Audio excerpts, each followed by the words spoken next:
Tonight we have the remarkable story of a man who says when it comes to Los Angeles, the CIA hasn't always played by the rules. The agency has dealt drugs throughout this country for a long time. 1 minute, if you don't like what's going on here, please leave now. It began to become apparent to me that guns were going one way and drugs were going another. The CIA has issued a blanket response to all of this, denying any involvement. My name is Mike Ruppert, R-U-P-P-E-R-T. I did bring this information out 18 years ago, and I got shot at and forced out of LAPD because of it. I've been on the record for 18 years. We got on record everywhere we could so that if I did get killed, we would know. You know, somebody would know that somebody was saying something was wrong with CIA. Hello, I'm Mike Ruppert. It has been 28 months since the attacks of September 11th changed our world forever. As I wrote recently, the events in the 5 years following the attacks of 9/11 will determine the course of human history for the next 500 years. That prediction is proving to be true. Within 3 months of those attacks, I and my publication, From the Wilderness, had, using unimpeachable research materials, assembled a clear picture of what was driving world events. We had shown that the U.S. government had ample warning to have prevented the attacks and did not. We had shown that the U.S. and global economies were corrupt and on the verge of collapse, that the U.S. economy was particularly dependent upon the flow of hundreds of billions of dollars from the illegal drug trade. Since the U.S. occupation of Afghanistan in November 2001, at a time when the Taliban had destroyed more than 90% of all opium production, Afghanistan has, under CIA and U.S. military control, once again become the largest producer of the opium poppy, accounting for 70% of the world's supply. In spite of that, more than 2 million new Americans have become unemployed, and the total number of unemployed is higher than at any time since the Great Depression. According to the Reuters news service, the number of Americans living in poverty is 34.6 million. Most importantly, we accurately described something called peak oil. That is the fact that in 100 years, mankind has used half of all the oil and natural gas that has ever been created, and that from now on, the world will have to cope with ever-diminishing supplies of hydrocarbon energy, even as demand is increasing exponentially. We described the war that Dick Cheney told us would not end in our lifetimes as a sequential war to control the last remaining oil reserves on the planet. We specifically stated that the Middle East, Colombia, and Venezuela were on the agenda. We have been proved right on every count. And in the 2 years since I gave this lecture at Portland State University, our subscribers have benefited from more than 100 separate articles which have kept them ahead of the game. With the occupations of Afghanistan and Iraq, both of which have become costly guerrilla conflicts, and with the exposure of the Bush administration's deceptions about 9/11 and the threats posed by Saddam Hussein, we have seen the seeds for new conflicts being planted in West Africa, Venezuela, and Colombia, as well as in the Far East, Indonesia, and Korea. In each of these places, there are reserves of oil and gas or strategic transit routes that can help to meet supply needs for whoever controls them. The endgame for all this struggle is China, whose oil imports were recently predicted by the Japan Times to increase by 500% before the year 2030. What we did not know at the time that we made this tape, a fact which was not known even to the oil companies who were drilling there, was that an anticipated bonanza of oil from the Caspian Sea basin and Kazakhstan was proving to be a major disappointment. As one oil expert told the May 2003 conference on peak oil in Paris, which I was attending, quote, 20 out of 25 wells sunk in the Caspian basin between 2000 and 2003 have resulted in dry holes. What was thought to be a reserve holding as much as 200 billion barrels of oil has shown itself to be a series of isolated pockets totaling no more than 40 billion barrels. Planet Earth consumes 1 billion barrels of oil every 11.5 days. That oil may never reach Western markets because of the drilling, pumping, and transportation investment required. As this realization came to pass, the oil reserves of the Middle East have become all the more important for the industrialized world.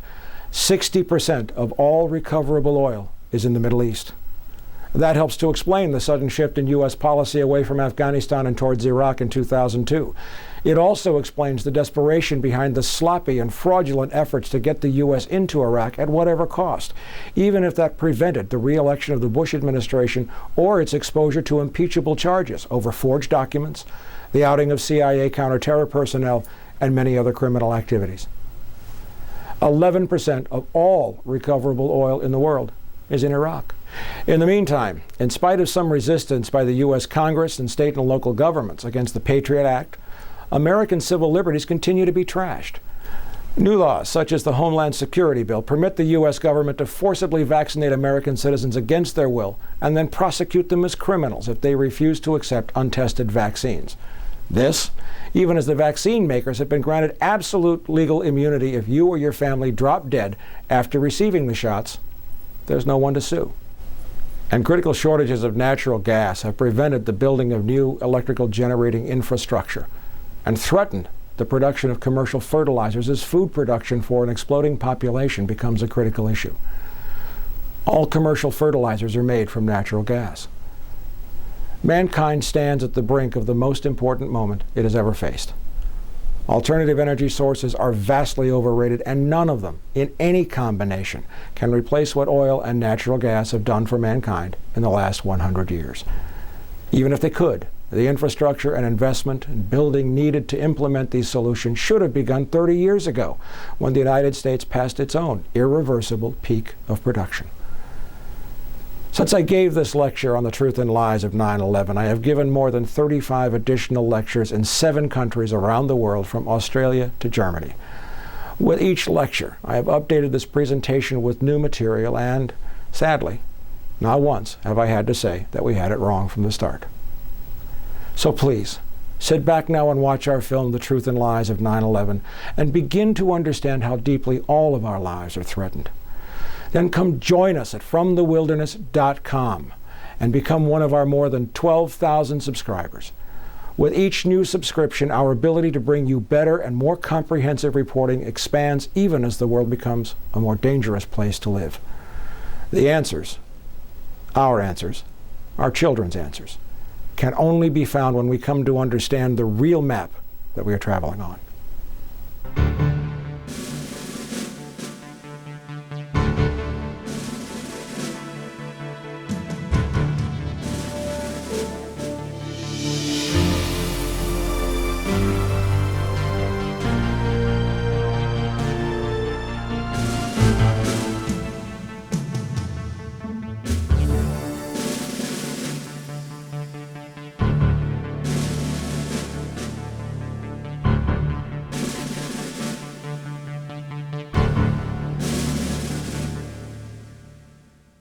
Mr. Speaker, members, I rise today really with a very heavy heart, one that is filled with sorrow for the families and the loved ones who were killed and injured this week. Only the most foolish and the most callous would not understand the grief that has really gripped our people and millions across the world. This unspeakable act on the United States has really forced me, however, to rely on my moral compass, my conscience, and my God for direction.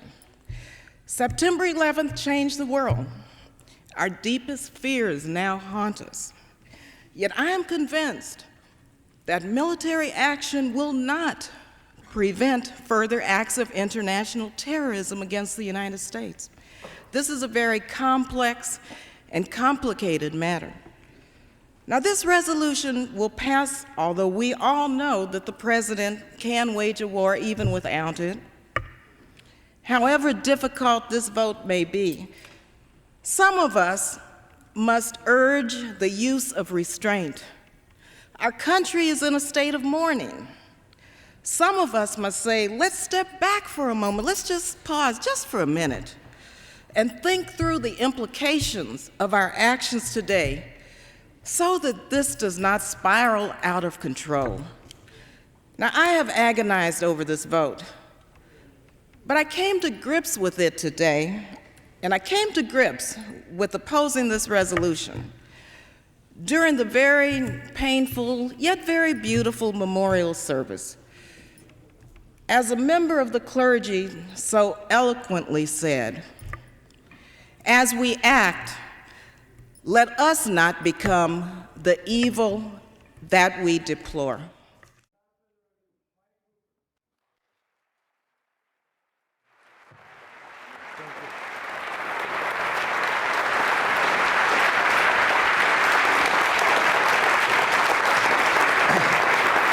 Thank you, Demetrius, and thank all of you. I am unbelievably gratified to see so many people here tonight. I almost got up here and said, hi, my name is Mike, I'm an alcoholic, but I think I'm at the wrong meeting, I guess. We're going to talk about a lot of things tonight that are very difficult, a lot of things tonight that are very challenging. A lot of things that will test and try many of us in the months and the years to come. But we're going to have a certain approach to this, and it's the only kind of approach that I have found in 23 years that works when you're challenging a government that no longer serves the interests of the people. I'd like to start off by asking a question, like a show of hands. How many people in the room tonight believe that Lee Harvey Oswald was the lone gunman and solely responsible for the murder of John F. Kennedy? Show of hands. 2 hands, and they're both joking. How many people in the room tonight believe that the war that is now taking place and getting ready to move all over the world is solely the result of the attacks on the World Trade Center on September the 11th? Okay, all right, great. The approach that we're going to take tonight is very straightforward. I was, for some short period of time, not as much as I wanted to be, an investigator with LAPD. I worked narcotics, I was loaned to detectives, I worked a homicide table, I worked a burglary table and an auto theft table for a while. And there is a procedure that you follow when you are presenting evidence. There is a way that you structure evidence to avoid speculation, and there is a way to fight this government. And before we start into the details on September the 11th, I want to show you 2 dramatic examples. I have 2 short clips of video that I would like to show you. And if we can run the first one, this will set the tone for what we're going to talk about tonight and what we're not going to talk about tonight. For 38 years, as of November 22nd, just a few days ago, we have had a videotape showing clearly that John F. Kennedy was shot from the front and not the back, where the Warren Commission says that Lee Harvey Oswald was, up and behind to the right in the Texas School Book Depository. You look at this tape, and there is clear, convincing, incontrovertible evidence. Yet what good has it done us? What has it done to change the government? What has it done? What have we, meaning the American people, accomplished with this piece of video that shows his head moving backwards as a result of a bullet impact from the front of his head? It hasn't changed anything. I want you to bear that in mind, because I'm going to use the word "you" a lot tonight. And by you, I mean the American people. I'm talking to you as if I was talking to all 280 million people in this country. And I'm going to say some things that are going to be kind of backing you into a corner, and that is my direct intent.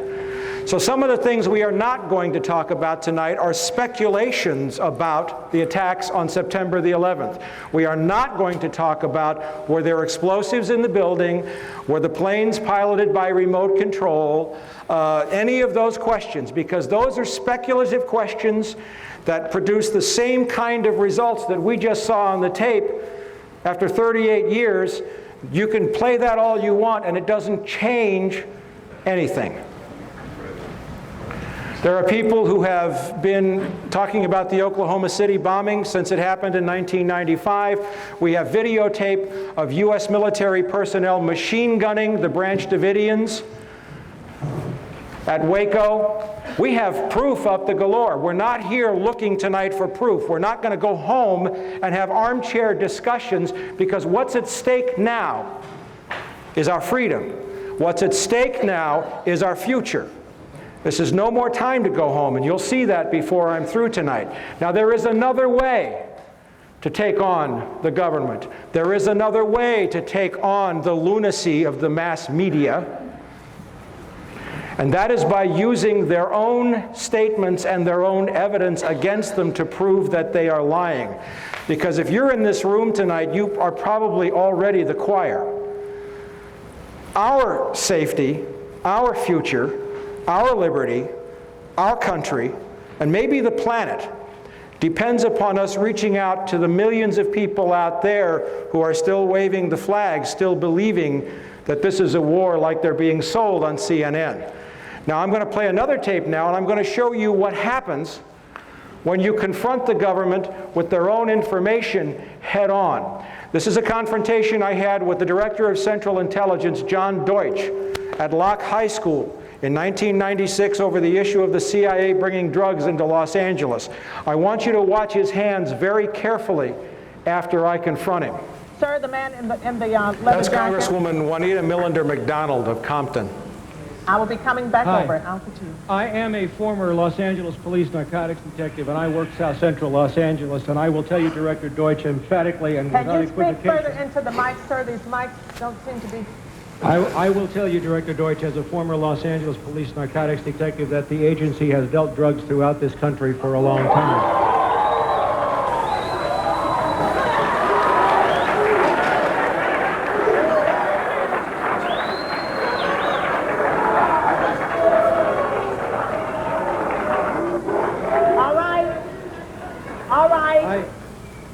All right, obviously that is an answer for a lot of you. Now can you please? All right, now can you please? I refer direct... Wait a minute.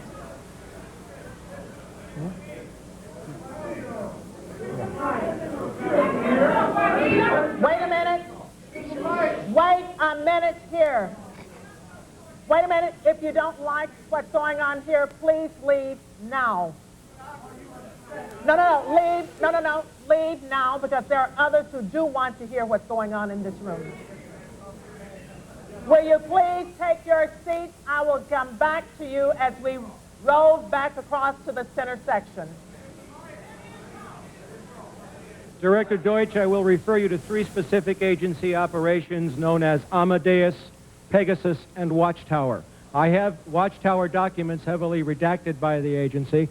I was personally exposed to CIA operations and recruited by CIA personnel who attempted to recruit me in the late 70s to become involved in protecting agency drug operations in this country. I have been trying to get this out for 18 years, and I have the evidence. My question for you is very specific, sir. If, in the course of the IG's investigations and Fred Hitz's work, you come across evidence of severely criminal activity, Let him speak into and the it's mic. classified, will you use that classification to hide the criminal activity, or will you tell the American people the truth? Watch his hands. Watch his hands.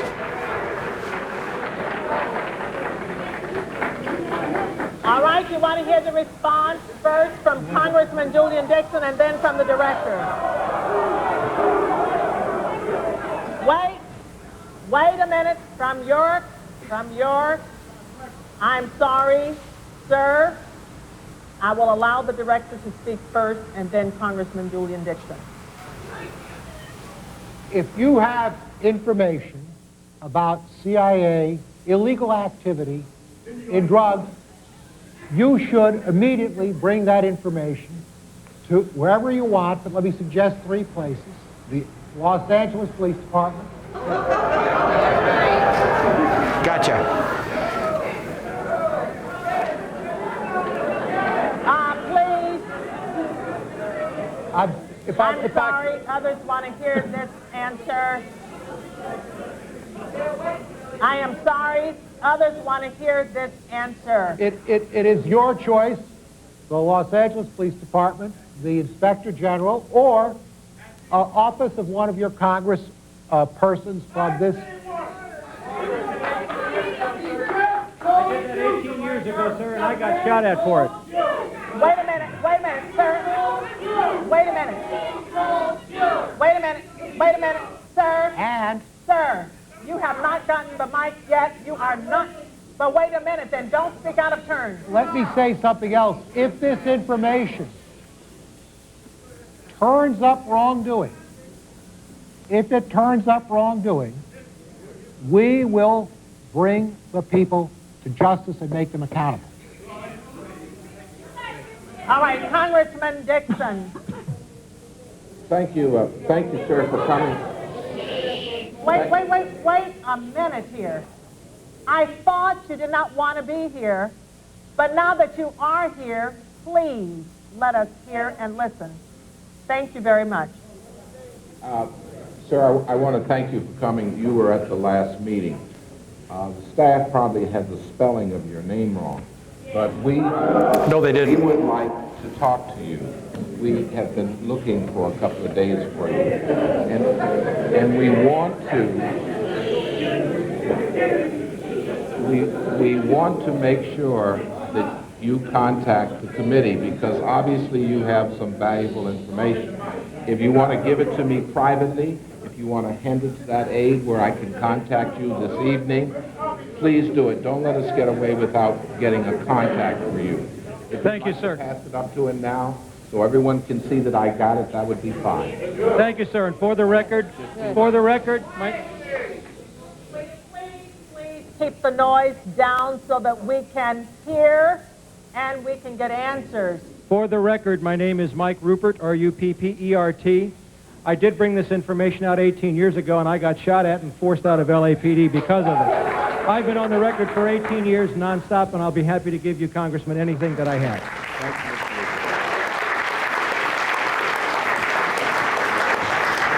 I have to tell you that that was probably the most fun I've ever had in my life. Although tonight may top that. If you can kill the blue on the VCR there. What happened after this was John Deutsch was guaranteed an appointment by Bill Clinton to become the next Secretary of Defense. My confrontation with John Deutsch cost him that appointment. My good friend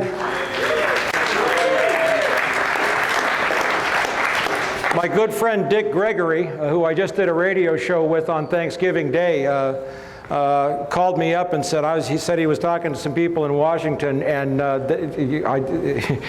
they just chewed him up one side and down the other because he looked like a fool. Everybody here seen The Wizard of Oz? Everybody here seen The Man Behind the Curtain? We have to get to the man behind the curtain, but it's going to be a little bit scarier than that movie was to do that. So, let's take an approach to September the 11th along the lines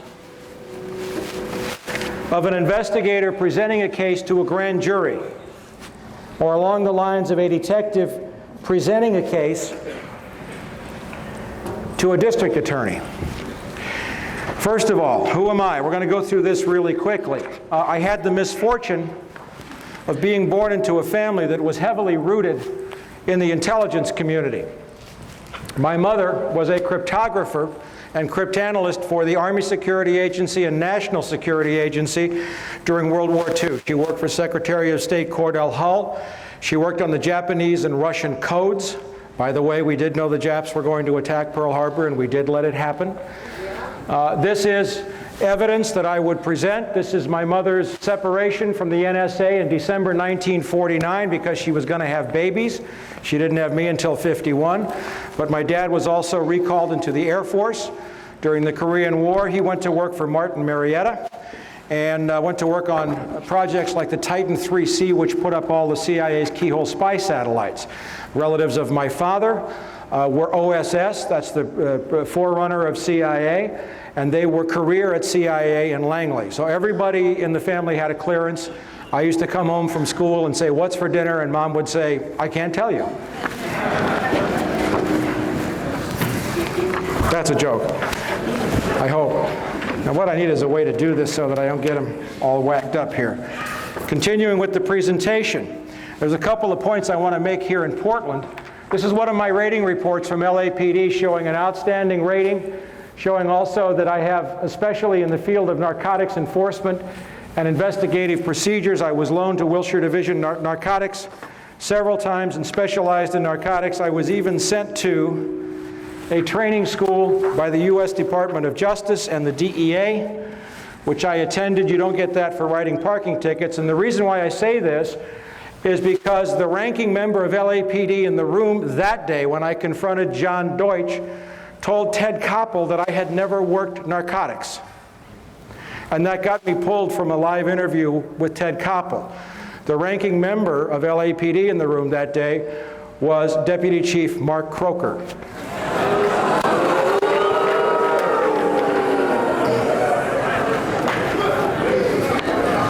Yeah, I'm having fun already. Now I want to talk about CIA dealing drugs briefly because I have to lay a foundation. You have to understand the economic and the political context in which this war is taking place and in which it is set. And there's two things that if you don't understand, you will never understand September the 11th. One is drugs, the other is oil. Or one is oil, the other is drugs, okay? We want to talk about evidence. We want to talk about proof, okay? This is a memorandum that was written February 11th, 1982 to the Honorable William J. Casey. Everybody remember Bill Casey from Iran-Contra? CIA Director, signed by Attorney General William French Smith. This was at the beginning of the Contra War, very early in the Reagan administration. And something had happened before this. There had been a series of negotiations. Now in the CIA, the highest rung on the food chain is called an officer. If you are a case officer at CIA, you are someone who cannot be disavowed or denied. You are a man of the cloth. You are a man blessed with immunity. The agency will protect you. But underneath that on the food chain, they have career agents, contract agents, foreign agents, informants. They have proprietary companies, employees of the there's a whole category of people. Well, in 1982, because the CIA knew there was going to be a massive explosion in cocaine trafficking that they were going to control, U.S. Cocaine consumption went from roughly 80 metric tons in 1979 to 600 metric tons by 1987. Think about that for a minute. That's a lot of coke. All right? They knew that was coming. All right? So one of the things they did legally, because the agency and the government, they always find paper ways to try to cover their trail, and they think nobody will catch them. One of my favorite lines of all time, and for the first 100 of you who got here, you got a free copy of my last issue of From the Wilderness, is from Alan Dulles, who, when the Warren Commission report was released, however many volumes there were, and you read those volumes and you know that Lee Harvey Oswald didn't kill John Kennedy. And Alan Dulles said, the American people don't read. You don't read. This memorandum says, first of all, they took all the people who were not case officers and they decided to call them non-employees of the Central Intelligence Agency. There's a federal law stating that if a federal employee breaks a federal law, you have to report him. They were caught on the horns of a dilemma. So first they said, well, all these people are not employees, even though they get CIA paychecks. And then they said, in light of these provisions and in view of the fine cooperation the Drug Enforcement Administration has received from CIA, no formal requirement regarding the reporting of narcotics violations has been included in these procedures. That's black and white evidence of a conspiracy. The Attorney General of the United States just told the CIA director he no longer had to report it when anybody other than a case officer was dealing drugs. Let's look at something else about how cynical these people are. Now, I've been studying CIA and the drug trade for about 23 years, and this is one of my favorite documents of all time. Some 28 C-130 Hercules were smuggled by the CIA and the Pentagon through the U.S. Forest Service into private hands, supposedly for the purpose of fighting forest fires. The problem is that some of them turned up in Peru, in Mexico, in Panama, in Angola, in Iran, and Iraq, running covert missions for the CIA. One of these C-130s was caught in Mexico City. Aeropostal de Mexico had it, with $1 billion worth of cocaine on board.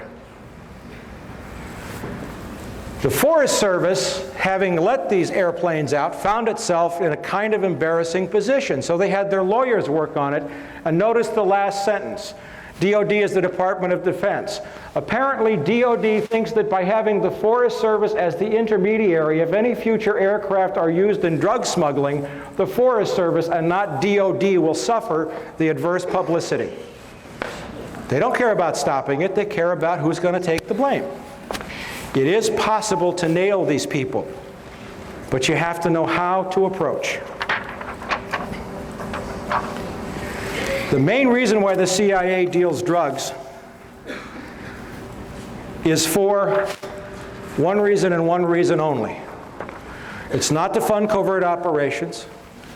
The main reason is not to weed out the gene pool, although I will tell you, and I have proven that blacks have been deliberately targeted, but the CIA brings in more drugs than all the African Americans could use in this country. The main reason the CIA deals drugs is to support the US economy. Let's take a look for a second. I don't know if you can read this in the back, but I'll call the names out. We're going to see something that's very unusual here. The National Security Act of 1947 created the CIA. It was written by a man named Clark Clifford, who was a longtime aide to Harry Truman. Okay? Clark Clifford's profession was he was a Wall Street banker and lawyer.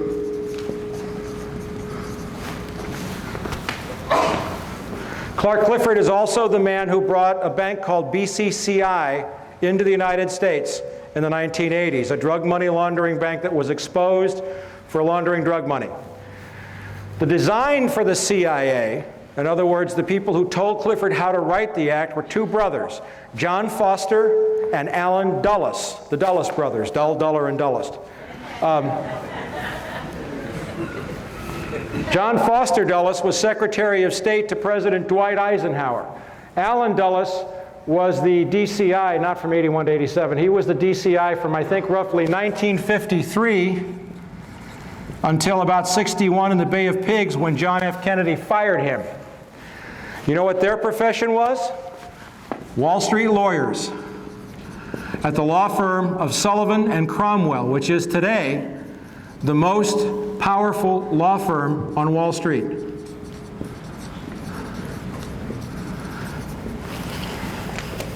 Bill Casey, the man we just saw the memo addressed to. We know he was Ronald Reagan's DCI. What did Bill Casey do for Richard Nixon?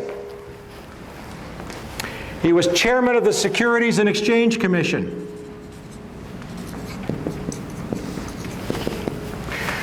Stanley Sporkin, one of my favorite turkeys, was CIA General Counsel during the 80s. He used to email back and forth with Oliver North. Dear Stanley to Ollie, Stanley to Ollie. It was very funny. Okay? Do you know what he did before he became? No, he was the General Counsel to the SEC. Securities and Exchange Commission, charged with monitoring all securities transactions. David Daugherty, CIA General Counsel after Stanley Sporkin. You know what he does today? The Executive Vice President of the New York Stock Exchange for enforcement. Isn't that great?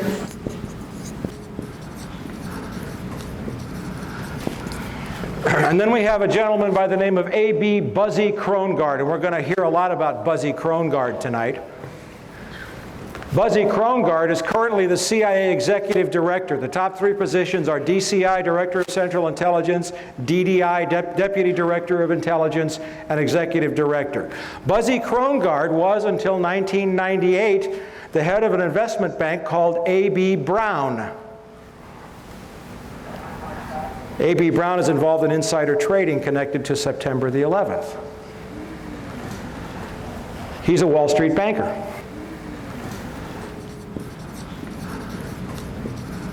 As a matter of fact, 6 out of 7 of the first deputy directors of intelligence came to CIA from Wall Street. The mission of the CIA is to control money and cash flow for the benefit not of you and me, but for the benefit of the banks and the stock brokerage houses and all of the interests that control U.S. politics. Now, the U.S. economy is in deep trouble. But the level of criminality in this government and in this country has become so overt in the last 2 years that the stink is becoming hard for people to ignore. This is a story from the Associated Press, June 27, 1999. New York Stock Exchange chief, that's a guy by the name of Dick Grasso, hops on an airplane in New York City and flies to Bogota, Colombia, hops in an armor-plated limousine and drives up to the foothills in the mountains that are occupied by the FARC guerrillas, who occupy a third of Colombia. They tax the cocaine. Everybody in Colombia deals drugs. But what did he ask them to do? He asked the FARC guerrillas to invest their drug profits in Wall Street. There's an AP story right there. He didn't say stop dealing drugs, it's bad for our kids. He said, let us manage your drug money. The FARC said, we think we would rather keep our money in Colombia for the benefit of Colombians. Why should we send it to New York? And what happened a year later was Bill Clinton announced Plan Colombia. And don't get me wrong here, Colombia is on the list of countries where this administration is planning to go to war because there's also oil there. All right. Still laying a foundation, but we're getting ready to move into September 11th. Let's look at a little history of the Bush family.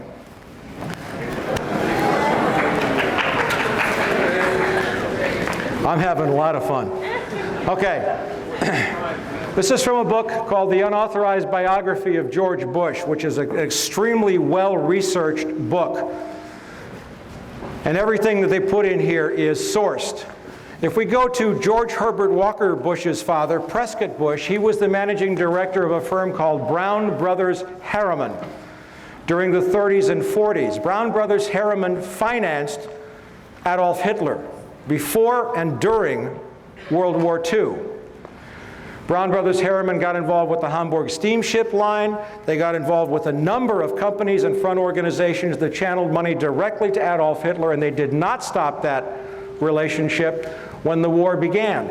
As a matter of fact, one particular firm, it was a bank affiliated, it was the Union Bank, affiliated with the Thyssen, that's T-H-Y-S-S-E-N, Steel Trust, managed by Prescott Bush, produced 50.8% of Nazi Germany's pig iron, 41.4% of Nazi Germany's universal plate, 36% of Nazi Germany's heavy plate, 38.5% of Nazi Germany's galvanized steel, 45.5% of Nazi Germany's pipes and tubes, 22% of Nazi Germany's wire, and 35% of Nazi Germany's explosives. It was so egregious and offensive that we find that in 1942, under the Trading with the Enemy Act, the U.S. government took over the Union Banking Corporation, in which Prescott Bush was a director, and they seized the assets. That's our current president's grandfather. Now, we know that our current president's father went out of his way to arm Saddam Hussein. How many people remember Iraqgate? I have an excellent story on that. There's monstrous, wonderful sourcing on the fact that George Herbert Walker Bush created the enemy which he fought in 1991.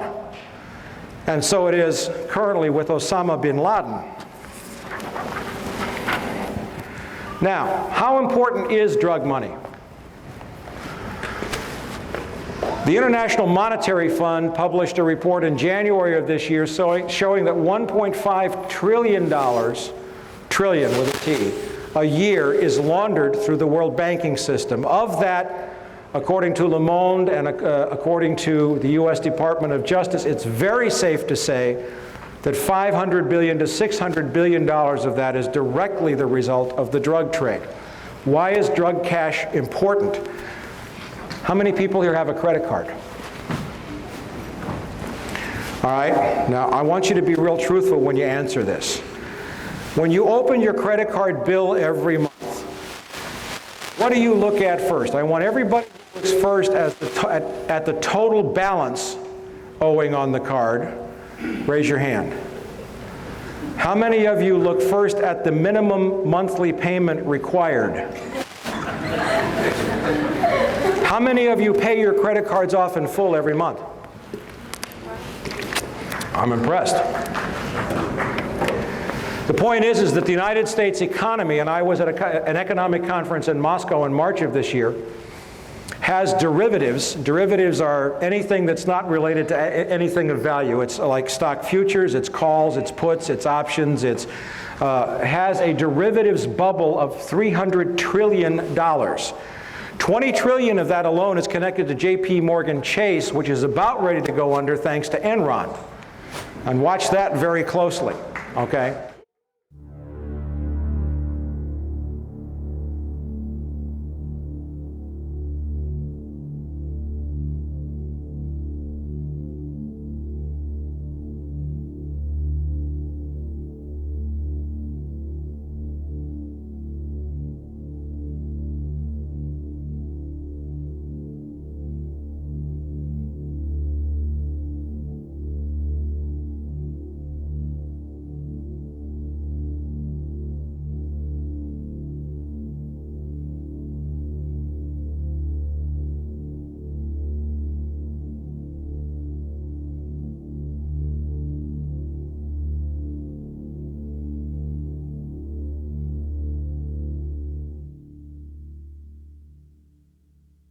Just in March of this year, we had a wonderful piece of evidence come up from Senator Carl Levin's minority report to the Senate Permanent Subcommittee on Investigations, and it was a report on correspondent banks and money laundering. Now, this is a story from the Washington Post dated February 5th. It says, inattention and disinterest by U.S. banks in screening the foreign banks they take as clients has allowed rogue foreign banks, not rogue, and their criminal clients to carry on money laundering and other criminal activity in the United States and to benefit from the protections afforded by the safety and the soundness of the U.S. banking industry, said Senator Carl Levin of Michigan. Specifically mentions JP Morgan Chase on the next page. 4,000 offshore banks to launder money into the United States, $1 trillion laundered annually. That's conservative. Money laundered in which the Clinton administration declared a national security threat. Not true. It's a national asset as far as Wall Street is concerned. Carl Levin said $500 billion moved through the U.S. banking system in drug money every year. That's liquid cash. And you want to know how important liquid cash in this was? There's a saying. One of my dear friends and colleagues and mentors, Catherine Austin Fitz, is a former Assistant Secretary of Housing. She was a managing director of Dillon Reed on Wall Street. She says, cash flow is everything. And in an economy that's on the verge of a major implosion, without cash flow, the crash is guaranteed. Now, CIA's role is to make sure that as much of that drug money comes through the U.S. economy as possible.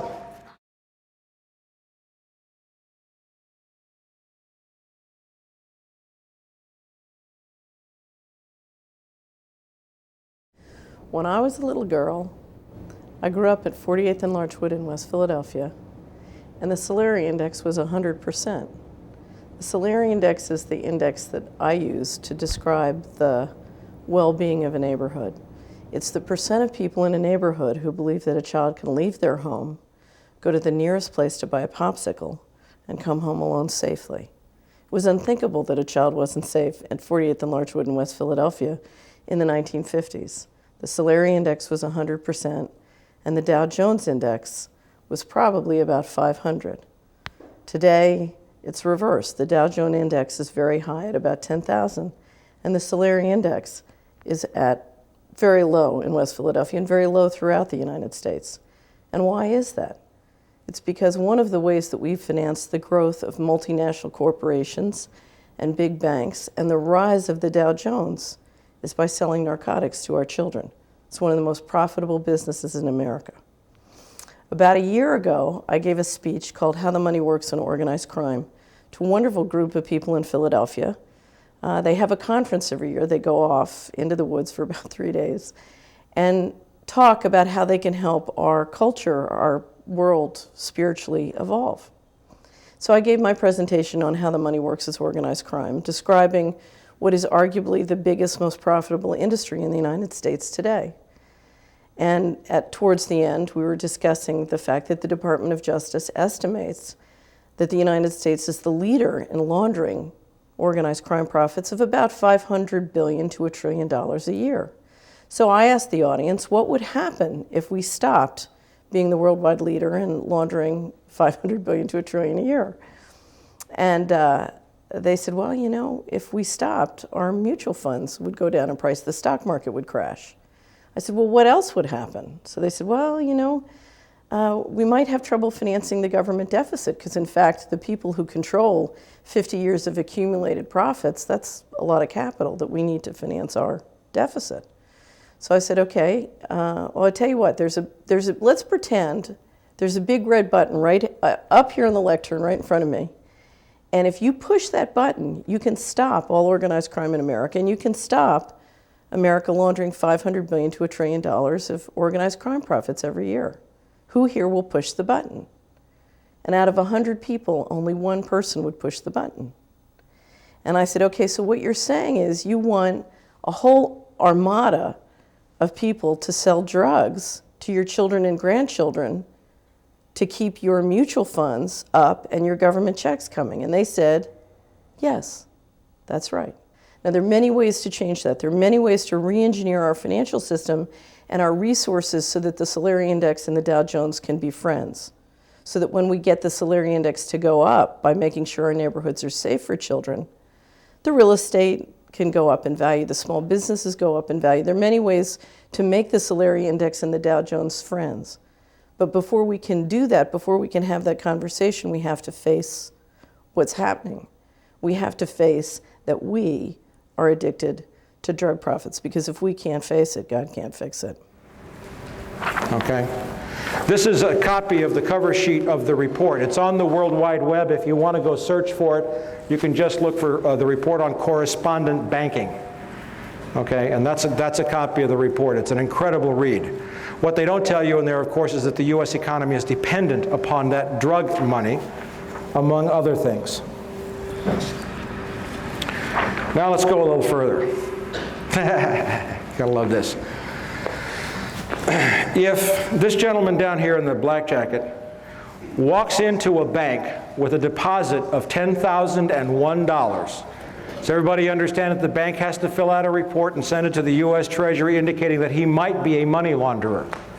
But did you happen to know that under U.S. laws, there are certain classes of business that are exempt from making currency transaction reports?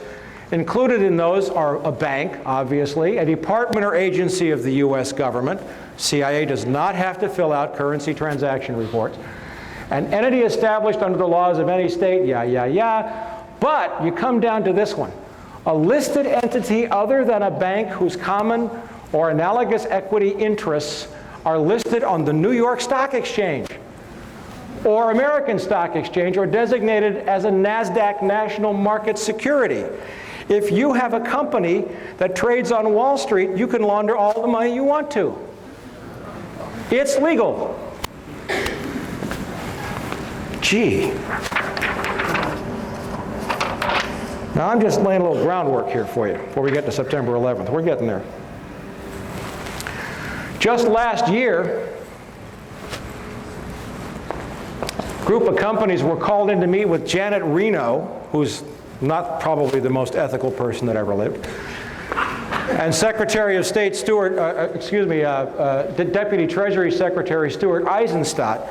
And these companies, Hewlett-Packard, Ford, Sony, General Motors, Whirlpool, General Electric, and Philip Morris, were called in to the Department of Justice for the amount of drug money they were laundering. Basically, the message was, you guys cool it. Okay, it's getting like out of hand. Now, let me ask a question. This gentleman right here, what's your name? Kevin. Kevin. Kevin is a drug lord. Kevin is the king of all drugs in South America. Okay? All right, and let's say this young lady right down here with the glasses. What's your name? Rhonda. Rhonda is the Executive Vice President of General Motors for the Southern Hemisphere, or South America, okay? Kevin, you call up Rhonda one day, and you say, I'd like 100 Chevy Suburbans, armor-plated, custom-built, at $30,000 each, and I'll pay cash. Rhonda, what are you going to say to that offer? All right. All right. Now, Kevin's got money that he can't spend because it's drug money. But now he's got 100 Chevy Suburbans. But let's say now that, the gentleman with his hand on his chin right there. Yeah, right there. What's your name? No, you. What's your name? Brian. Brian is Jack Welch, the chairman of General Electric. Okay? Now, Kevin, you're really good. Okay? You got $200 million that you got to move. Okay? So you call up Jack Welch's assistant, special accounts assistant. You say, I'd like to open in South America Kevin's Appliances. I'd like to buy $200 million of everything GE has, because I'm going to open this appliance store and I'll pay you cash. Now, Jack Welch at GE, what do you say? Right on. Let's do this deal. Now, by the way, who owns NBC? General Electric. MSNBC, CNBC, all the NBCs. Okay? Now let's just take a look at that for one quick second. Very quickly, a price-to-earnings ratio, P to E, market capitalization. It's very simple. If you have a company that has 10,000 shares, and each share sells for $10, did I say 1,000 shares? 1,000 shares, $10. Your market capitalization is $10,000. You multiply the share price by the number of shares. Market capitalization. You divide that by net profits. In other words, what you sell less the cost of doing business, and you come up with the ratio. This is how they value the stock market.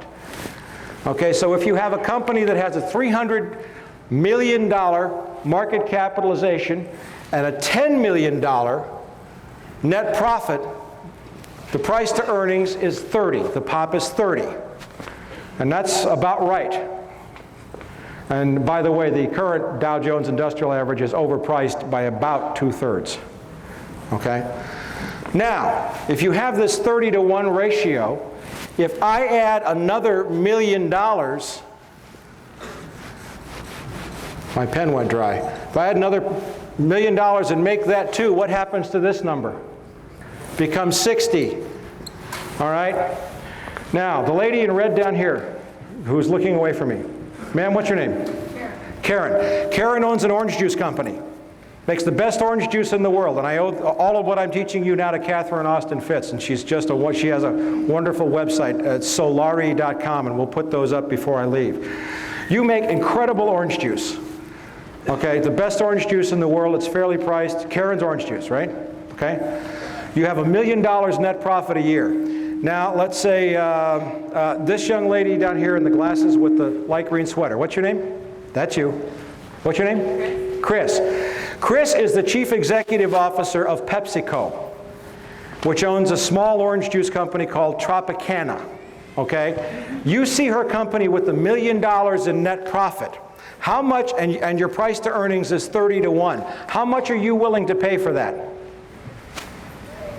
How much are you willing to pay for her company? Would you pay $29 million? Yeah. Yeah, because the minute you bought her company for $29 million, your stock value goes up $30 million. How do Wall Street executives get paid? In stock. And you watch very closely the Bush administration's plan for economic recovery. It's all handouts to the corporation, which will go directly to boost their POP, which will put hundreds of millions of dollars in the pockets of executives. Has anybody noticed the Bush administration has not offered one single aid plan for any unemployed airline worker?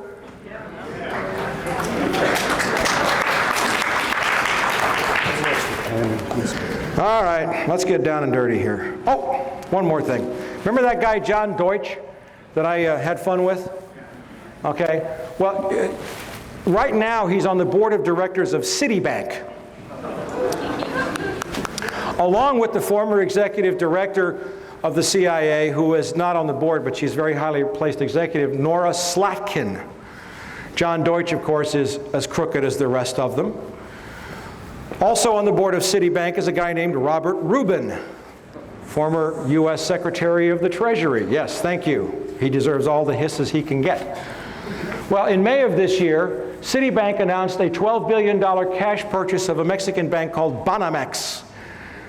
Second largest bank in Mexico, also a documented, and I mean documented, drug money laundering bank that was exposed in a Mexican newspaper. Roberto Hernandez, this is him, gets a seat on Citibank's board of directors, and yet this is what's going on his property.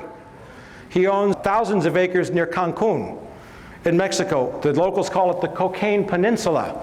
There's hundreds of photographs. He lost two lawsuits in Mexico, and then my friend Al Giordano, who publishes a great website called www.narconews.com, wrote a great story about the Mexican paper stories, and Hernandez sued Giordano in New York, and he's going to lose that lawsuit, by the way. Al Giordano's a brave journalist.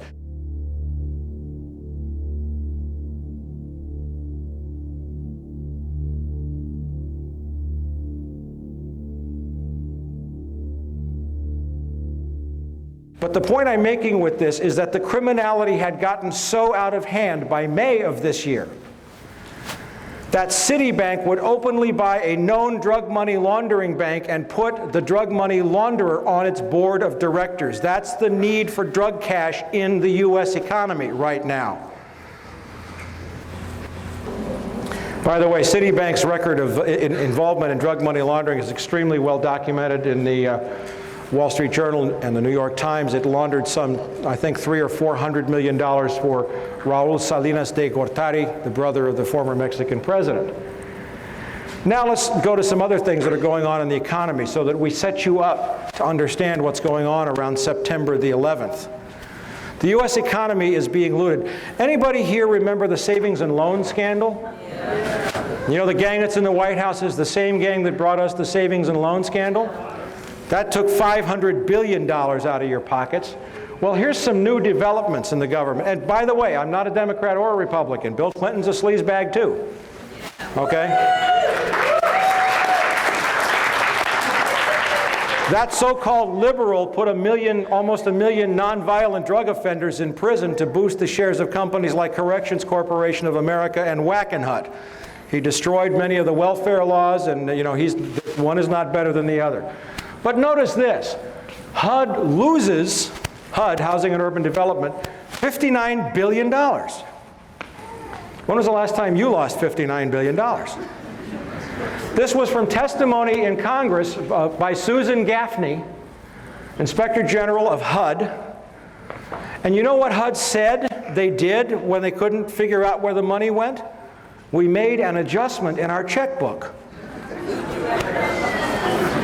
Where's that money going? You'll find out before we're through. Now, if you thought that was bad, the Defense Department cannot account for $1.1 trillion that seems to have vanished within the tangled system of financial accounting put in place by private contractors. You know who the private contractors are? Lockheed Martin and DynCorp. Okay? HUD. Oh, I dropped a microphone. I have more microphones on me than the FBI has in my living room.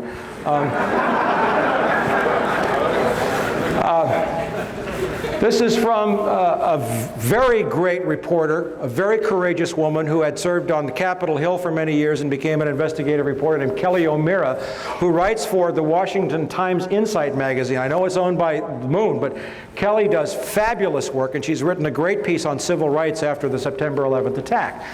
The point is that $4.4 trillion in adjustments to the Pentagon books had to be cooked to compile the required financial statements, and that $1.1 trillion of that amount could not be supported by any reliable information. All right, now, there's one thing I got to do before we get to September the 11th and what's happening since.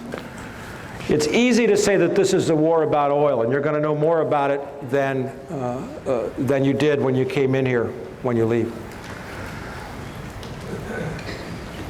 The entire world economy is on the brink of a major collapse. 2 days before the attacks on the World Trade Center, I issued an emergency bulletin to all of my subscribers. And by the way, there's a table over here, and those of you who would like to subscribe, we have the information there for you. I'll put a website up. We also have videotapes of a lecture on Wall Street's War for Drug Money, which is like 2 hours on what I did with the economy that I gave at the USC School of International Relations last December. And we have those tapes over there. I think Chris Milligan's over there somewhere. Chris, wherever you are. But I issued a bulletin saying that we were on the brink of an economic collapse that would make 1929 look like a picnic. And in the 3 weeks prior to the attacks, the Dow had dropped almost 900 points. Now, what we have seen since then, and you must understand this clearly, is that the Dow's so-called resurrection to close to 10,000 points is strictly the result of a massive infusion of cash from the U.S. Treasury, which is your cash, which is being given to the corporate executives and not to the people who have been laid off. And every time you see the Dow go up, you'd better believe that another 5,000, 10,000 people have lost their jobs. We are also in a global financial crisis that began in 1998 with the collapse of the bond markets and hedge fund derivatives, the money laundering investigations, and the mega mergers in the financial industry. The war buildup after September 11th is now shifting resources from domestic needs to the defense establishment. This fulfills a Bush-Cheney campaign promise to boost defense spending. But it is not sustainable for a number of reasons. And then this brings us into the issue of oil briefly, and we'll get into this more later. And basically is that oil production in the world is peaking. The last untapped major oil fields in the world are in two places, actually. First, Central Asia, and we'll get into that in depth. And second, guess where? In Colombia. Okay? And this is now a war, and this is now a moment in human history when the age of oil is nearing its end, because world population and demand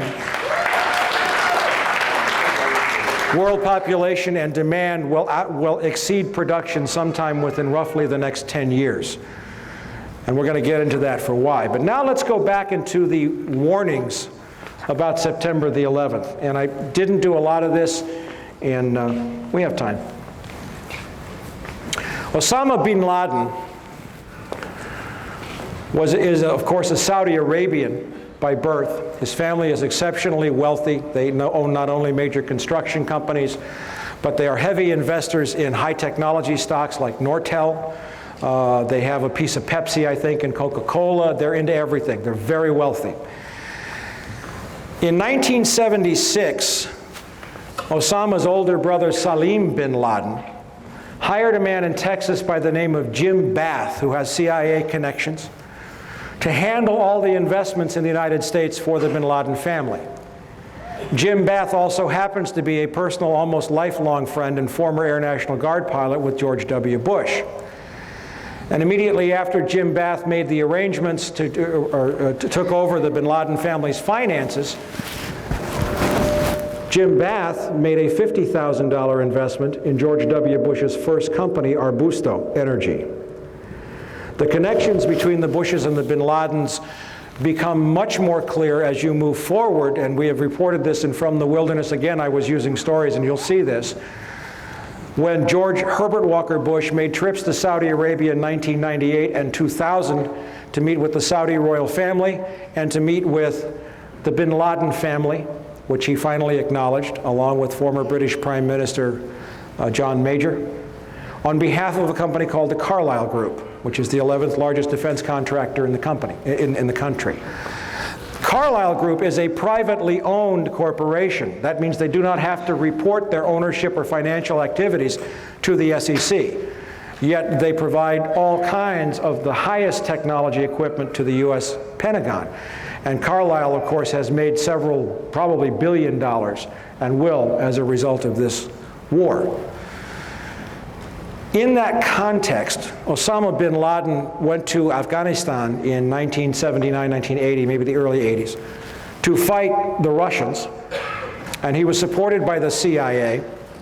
And it's interesting to note that when the Russians invaded Afghanistan, 0%, and this is from Professor Alfred McCoy of the University of Wisconsin, who's also one of my subscribers, in a great book called The Politics of Heroin.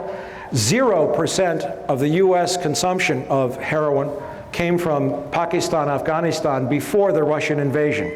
By 1985, 86, 40% of the heroin in the United States came from that region, all controlled by the Central Intelligence Agency. And Osama bin Laden came up under a guy named Gulbuddin Hekmatyar, who ran 6 heroin labs, all protected by the CIA and controlled by the agency. He has been a CIA asset for a long period of time. We'll see more about that. He is a CIA creation. Now we come to September 11th, and we're going to go into a timeline here, and I have written several stories, and I was on the radio here with Sheila Hamilton at KPAM just a few days after the attacks, and I was saying the U.S. government knew these attacks were going to take place and did not stop them. And I keep building to that evidence, but I'm going to show you a couple of things now. Not by any means all of the evidence that I have of foreknowledge, but just a couple of telling points. Israeli security issued urgent warning to CIA of large-scale terror attacks. And this is a long story saying that the Israeli Mossad knew that the attacks were going to take place. They knew that the World Trade Center were the targets. This is from the British paper The Telegraph. Two senior experts with Mossad were sent to Washington in August to alert the CIA, and so on and so forth. This is just one of probably 24 examples that I have that are absolutely specific. Now bear in mind that if what I'm showing you is known overtly through the media, how much more does our $30 billion intelligence community know? There's a recurring theme out there that maybe the Israelis did this. You hear that in some right-wing circles. Horsepucky. They didn't do it. They were warning the U.S. hand over fist, and the U.S. did not listen because it needed the attacks. And you will be convinced of that. But here's one of the most telling pieces of evidence that I found. We reviewed the list of former tenants of the World Trade Center at the online Wall Street Journal site, and there's the website. It is an alphabetical list of tenants. Scroll to the very bottom and notice the moving date for the office of Zim American Israeli Shipping to Norfolk, Virginia. They were in the World Trade Center. They must have had Mossad's input because they vacated 1 week before September the 11th, and they broke their lease. The Israelis didn't pull the attack, but they were smart enough to get their people out of the way. How come our government didn't do the same thing for us? Now we're getting into the heart of September the 11th. I picked up this document just a few days after the attacks, September 23rd. And it's from the Herzliya Institute for Counterterrorism. It is an Israeli counterterrorist think tank. Of course it's connected with the Mossad. And what they detailed, this is from the October 15th issue of From the Wilderness. Between September 6th and 7th, the Chicago Board of Options Exchange saw purchases of 4,744 put options on United Airlines and only 396 call options. A put option is basically a bet that the stock price is going to go down. It's a contract that's entered into that's irrevocable. And let's say the gentleman in the suspenders, I do a put option deal with you to sell shares at $100 in 2 weeks, 4 months. 4 months is the standard, but you can write the contract for anything you want. And he's committed now to buy the shares for $100. Well, if I know that the attacks are going to take place, I don't have to deliver the shares until the contract matures. So if I know the stock is going to crash, he enters into a put agreement with me, agrees to buy the shares at $100. The next day the World Trade Center attacks happen. The stocks are selling for $20. I go buy the shares for $20, and he has to buy them for $100. That's how a put option works. That's a short version, okay? So we saw 4,744 put options on United Airlines, but only 396 call options. On September the 10th, 4,516 put options, same deal, were placed on American Airlines, bought on the Chicago Exchange, compared to only 748 calls. There were no other similar trades on any other airlines. And this level of put options was like 600 to 1,200% above normal for United and American Airlines. Now, just these trades alone, there were also put options placed on Merrill Lynch, which had 22 floors. No, Morgan Stanley had 22 floors, and Merrill Lynch had an offices near. Both were heavily impacted. Heavy put options there, heavy put options on reinsurance companies, Munich Reinsurance, the largest in the world, AXA Reinsurance in France, which owned 25% of American. Totally out of whack, absolutely spiking. There's another newsletter that says very clearly, by a guy by the name of Phil Erlanger, and this is his newsletter, that the insider trading may have cost $1 billion. Now these, just these ones that were identified, produced only $2.5 million in instant profits for somebody who knew the attacks were going to take place. Nobody claimed the profits. The San Francisco Chronicle caught it shortly thereafter, and nobody has claimed them since. And we don't know who made the trades.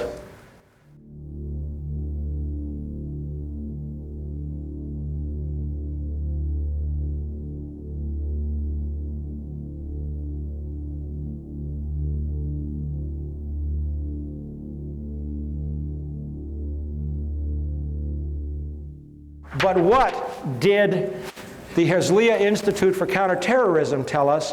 It told us that the United Airlines put options were placed through the firm A.B. Brown. Do you remember A.B. Brown? A.B. Brown was the firm headed until 1998 by A.B. Buzzy Krongard, who is now the executive director of the Central Intelligence Agency. A.B. Brown was sold in '97 to Bankers Trust, then to Deutsche Bank, I think in '98 or '99. It was an offshoot of Deutsche Bank. Now, one thing that I know, that I have written heavily about, is that the CIA, the Mossad, and major intelligence services track all stock trading in real time. On my website, you'll see stories about Promise software, and it's very long to go into, but it's a very sophisticated software. I'm going to write the website for you. It's a very sophisticated software that's been made with artificial intelligence and is capable of integrating wide numbers of databases in different languages. You'll find this on my website at www.copvcia.com. Now, I know that CIA and Mossad track stock trades in real time, so if all these put options were placed on American and United, do you think that should have triggered some alarm inside the Central Intelligence Agency? But instead we find that the trades were placed through a firm that was once owned, managed by the guy who was the number 3 at CIA. This is just pieces of evidence now. I'm building the case. Now, again, we're building up some history here. In January of this year, the Taliban and Al-Qaeda destroyed the entire opium crop in Afghanistan. It's been verified by the United Nations, by the Drug Enforcement Administration, by ABC News, by BBC, who put people on the ground. Afghanistan had been the world's largest producer of opium, producing 70% of the world's heroin through the year 2000. In January, they destroyed their crop. Part of it was a price support. They had overproduced the year before, part of it, and they sold from their stockpiles. But there are no opium crops in Afghanistan right now. They've all been planted, of course, since the Bush administration and the CIA have lifted the ban, and everybody can go back to work and the CIA can move the heroin again.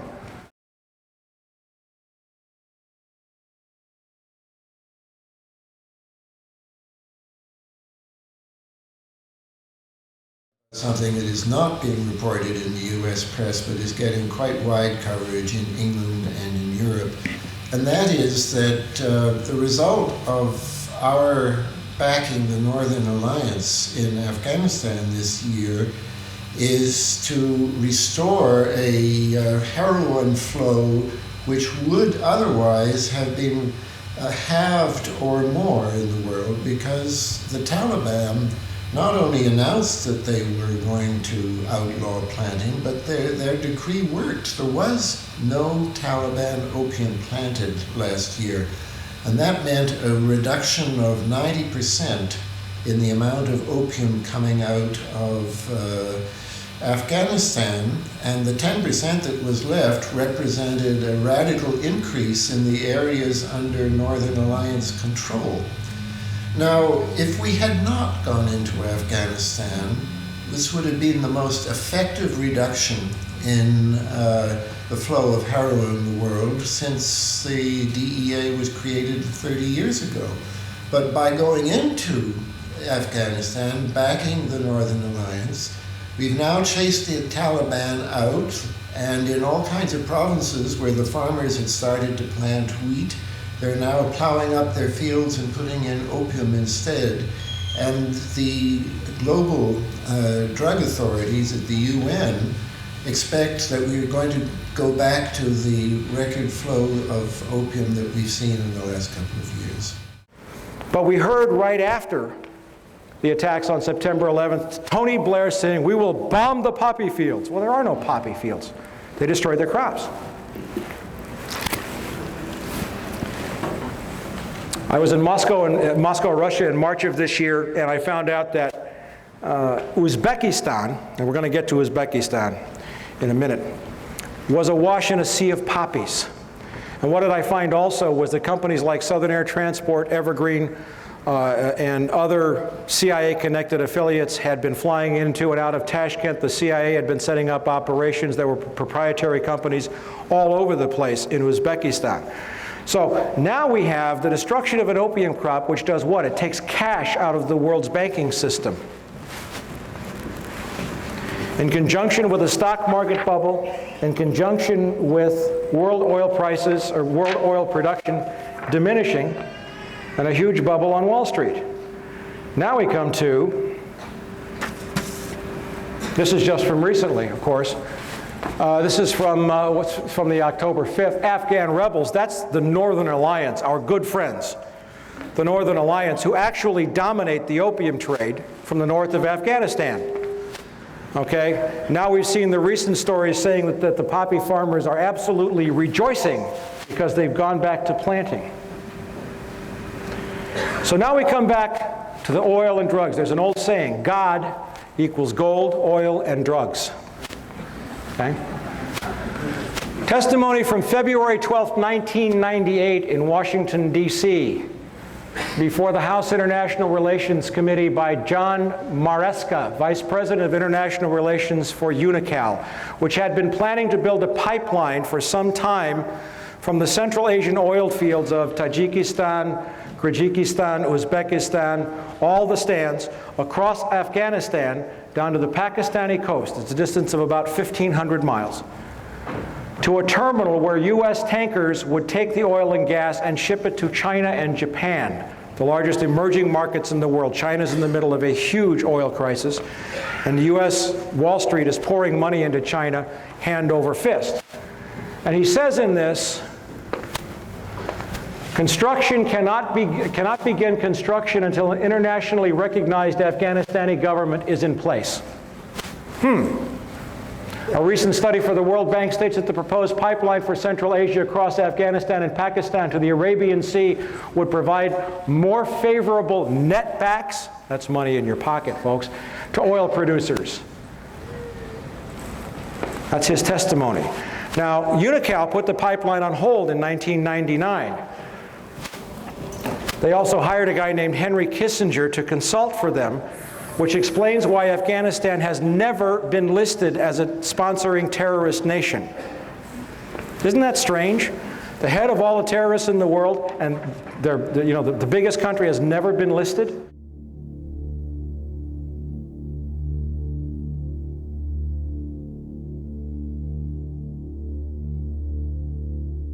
Okay, U.S. companies to invest in Pakistan oil and gas sectors. This is from a Pakistani newspaper, the Frontier Post. The date is, what is the date? October 10th. And what this says, now October the 10th is after we've gone to war, after the attacks on World Trade Center, after we know, is anybody surprised at how quickly we kind of won in Afghanistan? Okay. Well, the war's been planned for 4 years, and I'm saving the best for last, but the U.S. ambassador to Pakistan met with the Pakistani oil minister and briefed the ambassador on the proposed Turkmenistan-Afghanistan-Pakistan gas pipeline, and said that this project opens up new avenues of multidimensional regional cooperation, particularly in view of the recent geopolitical developments in the region. Gee, the pipeline that was blocked is now back on full tilt just days after we started the bombing. Suspicious. Okay, maybe I haven't convinced you of everything, but we're just getting warmed up now. This is how Afghanistan went unlisted as a terror responser. This is the story that I found, and it says right here, UNICAL hired former State Department insiders, former Secretary of State Henry Kissinger, former Special U.S. Ambassador John, the guy was also, I didn't see that, the UNICAL guy was also a special ambassador, and Robert Oakley, a former U.S. ambassador to Pakistan. You're going to love where Henry Kissinger turns up in this, by the way. All right, this is one other thing about Kissinger. Chinese oil firm picks Kissinger as advisor. This is from November 4th, thank you. The Chinese National Offshore Oil Company has hired Henry Kissinger to head its foreign advisory board. Now Kissinger's got the Pakistan end and he's got the China end of this oil pipeline. Who does Henry Kissinger front for? Rockefeller. Very good. David Rockefeller. Who's that? Zbigniew Brzezinski.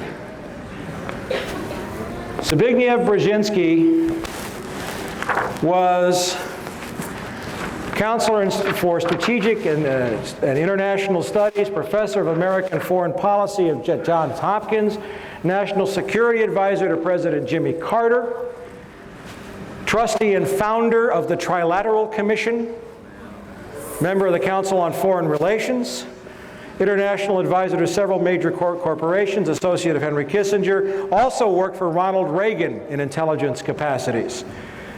Co-chairman of the Bush National Security Advisory Task Force in 1988. What a guy. Zbig. Now, if you want to get really, really, really, really angry, go buy this book.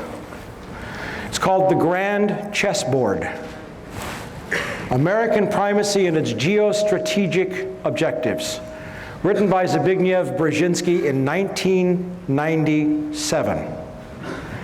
I'm going to read you some quotes from that book.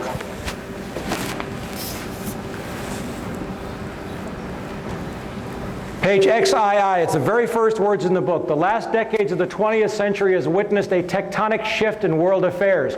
For the first time ever, a non-Eurasian power has emerged not only as a key arbiter of Eurasian power relations, but also as the world's paramount power.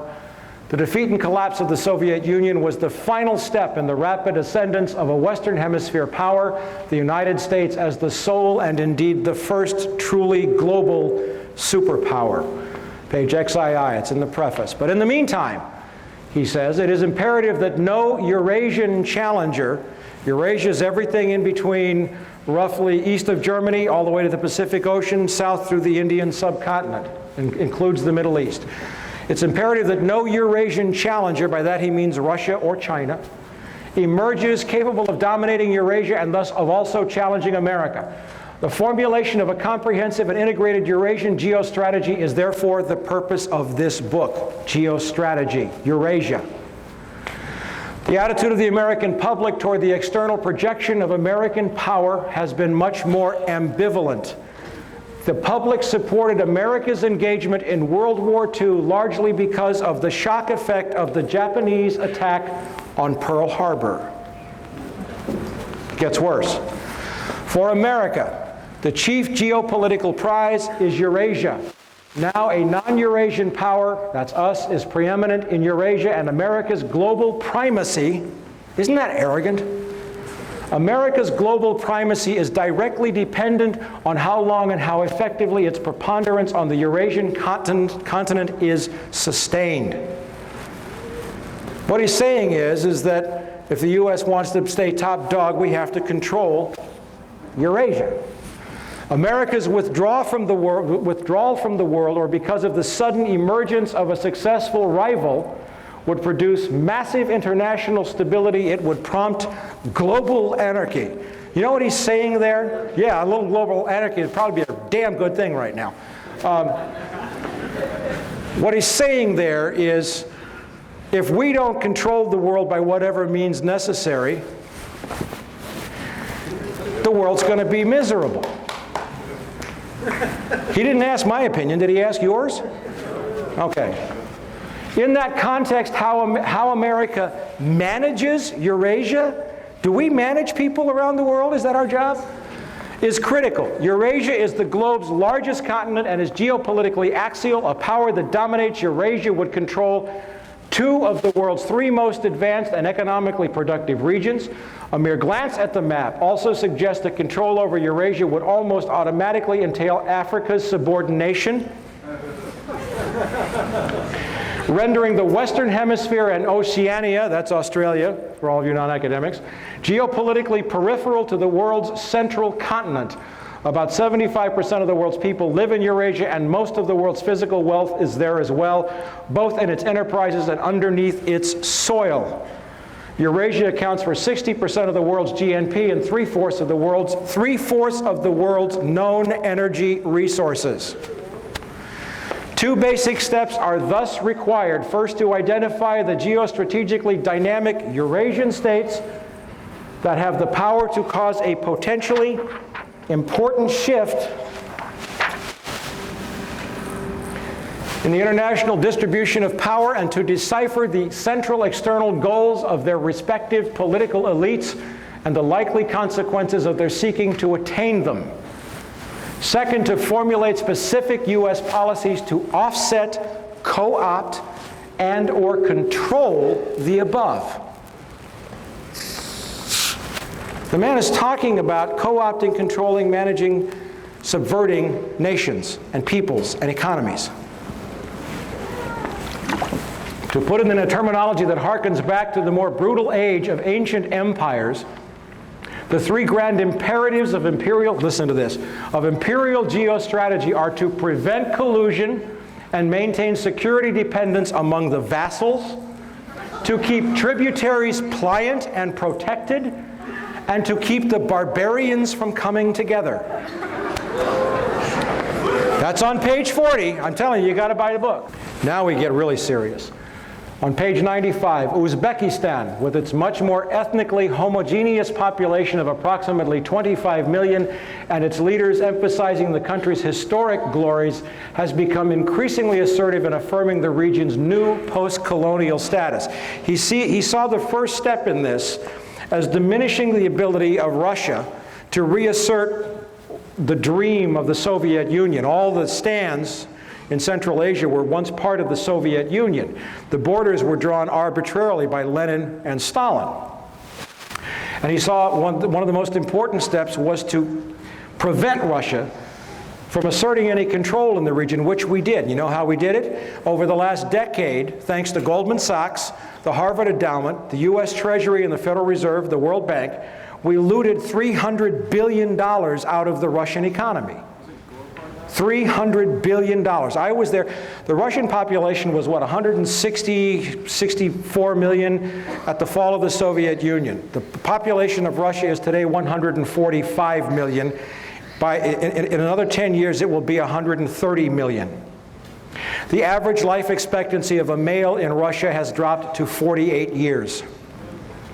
Thanks to the economic devastation, the ruin we visited on their economy, it was a deliberate plan to weaken Russia so that it couldn't challenge our move into Eurasia a decade later.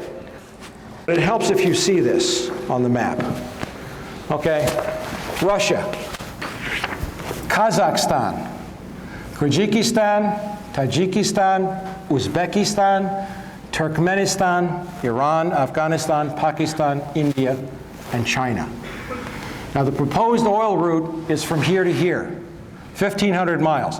China can't build it because it's 5,000 miles, and they don't have the technology to build it. We do, thanks to a company named Halliburton, Halliburton, which was chaired with the CEO was Dick Cheney, right? Okay, they're probably going to build the pipeline.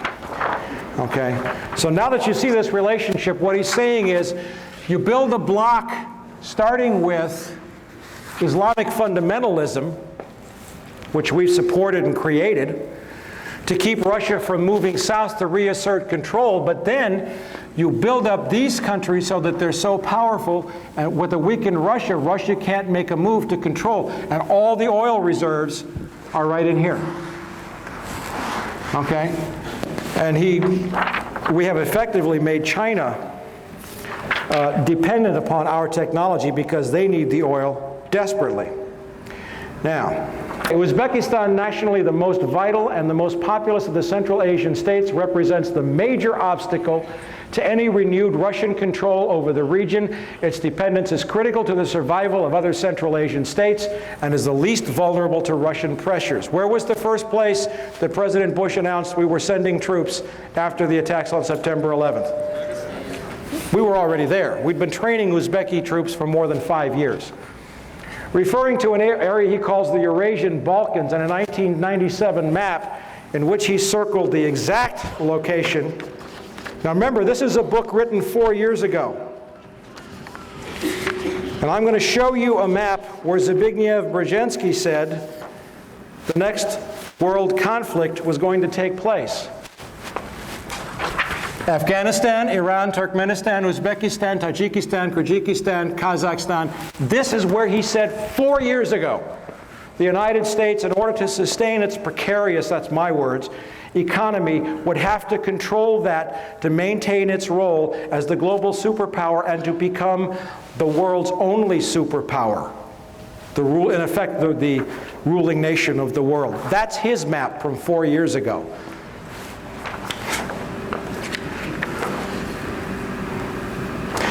Referring to an area he calls the Eurasian Balkans and a 97 map in which he circled the exact location of the current conflict, describing it as the central region of pending conflict for world dominance, Brzezinski writes, moreover, that the Central Asian republics, are of importance from the standpoint of security and historical ambitions to at least 3 of their most immediate and more powerful neighbors, namely Russia, Turkey, and Iran, with China also signaling an increasing geopolitical interest in the region. And he really lets his hair down. More important as a potential economic prize, an enormous concentration of natural gas and oil reserves is located in the region, in addition to important minerals including gold. Didn't know about the gold, did you? The world's energy consumption is bound to vastly increase over the next 2 or 3 decades. Estimates by the U.S. Department of Energy anticipate that world demand will rise by more than 50% between 1993 and 2015, with the most significant increase in consumption occurring in the Far East, China. The momentum of Asia's economic development is already generating massive pressures for the exploration and exploitation of new sources of energy in the Central Asian region, and the Caspian Sea basin are known to contain reserves of natural gas and oil that dwarf those of Kuwait, the Gulf of Mexico, and the North Sea. Once pipelines to the area have been developed, Turkmenistan's truly vast natural gas reserves augur a prosperous future. He's talking about the pipelines.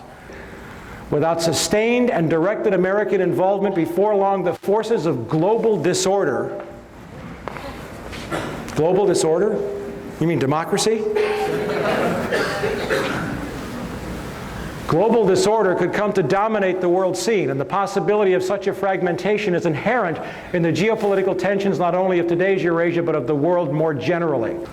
The most immediate task is to make certain that no state or combination of states gains the capacity to expel the United States from Eurasia, or even to diminish significantly its decisive arbitration role.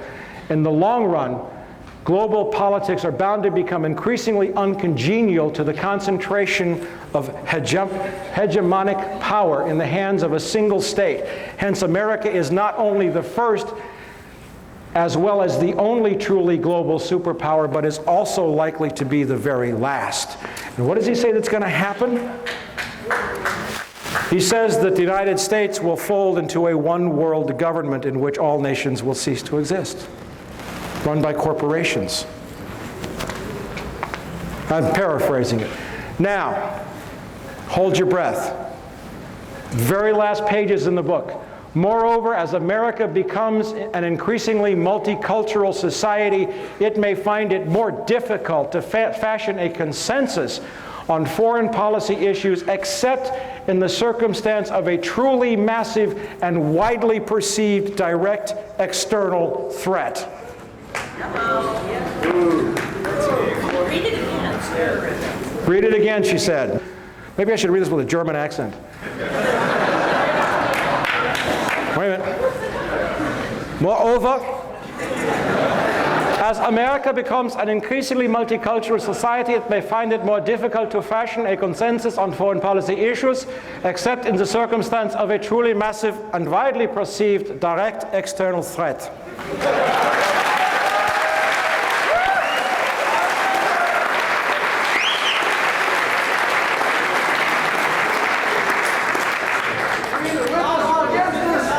Listen, I want you to know that the Third Reich did not lose the Second World War.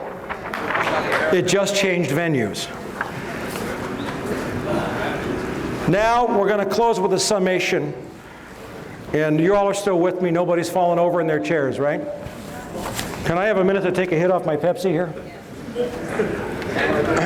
All right, now I'm going to run you through a timeline, which is what a detective would do for a prosecutor. I'm going to run you through a series of events with some information that's absolutely going to curl your socks, or something. And let's start with some of this we've covered. 1998 and 2000, former President George Bush travels to Saudi Arabia on behalf of the Carlyle Group, the 11th largest defense contractor. While there, he meets privately with the Saudi royal family and the bin Laden family. Source, Wall Street Journal, September 27th. Also from The Wilderness, that's my newsletter, The Best Enemies Money Can Buy. And I hope some of you folks are going to subscribe tonight. Chris, wherever you are, raise your hand. January 2001, the Bush administration orders the FBI and intelligence agencies to back off investigations involving the bin Laden family, including two of Osama bin Laden's relatives, Abdullah and Omar bin Laden. There goes the black sheep theory, who were living, guess where? In Falls Church, Virginia, right next to CIA headquarters. This followed previous orders dating back to 1996, that's under Bill Clinton, frustrating efforts to investigate the bin Laden family. Source, BBC Newsnight correspondent Greg Palast. And on the TV broadcast, he actually held up an FBI national security report showing that the Bureau had been ordered to leave the bin Ladens alone. By the way, this is just for your edification. This is a copy of the BBC report showing that the Bush administration ordered the FBI to stop investigating the bin Laden family in January, right after taking office.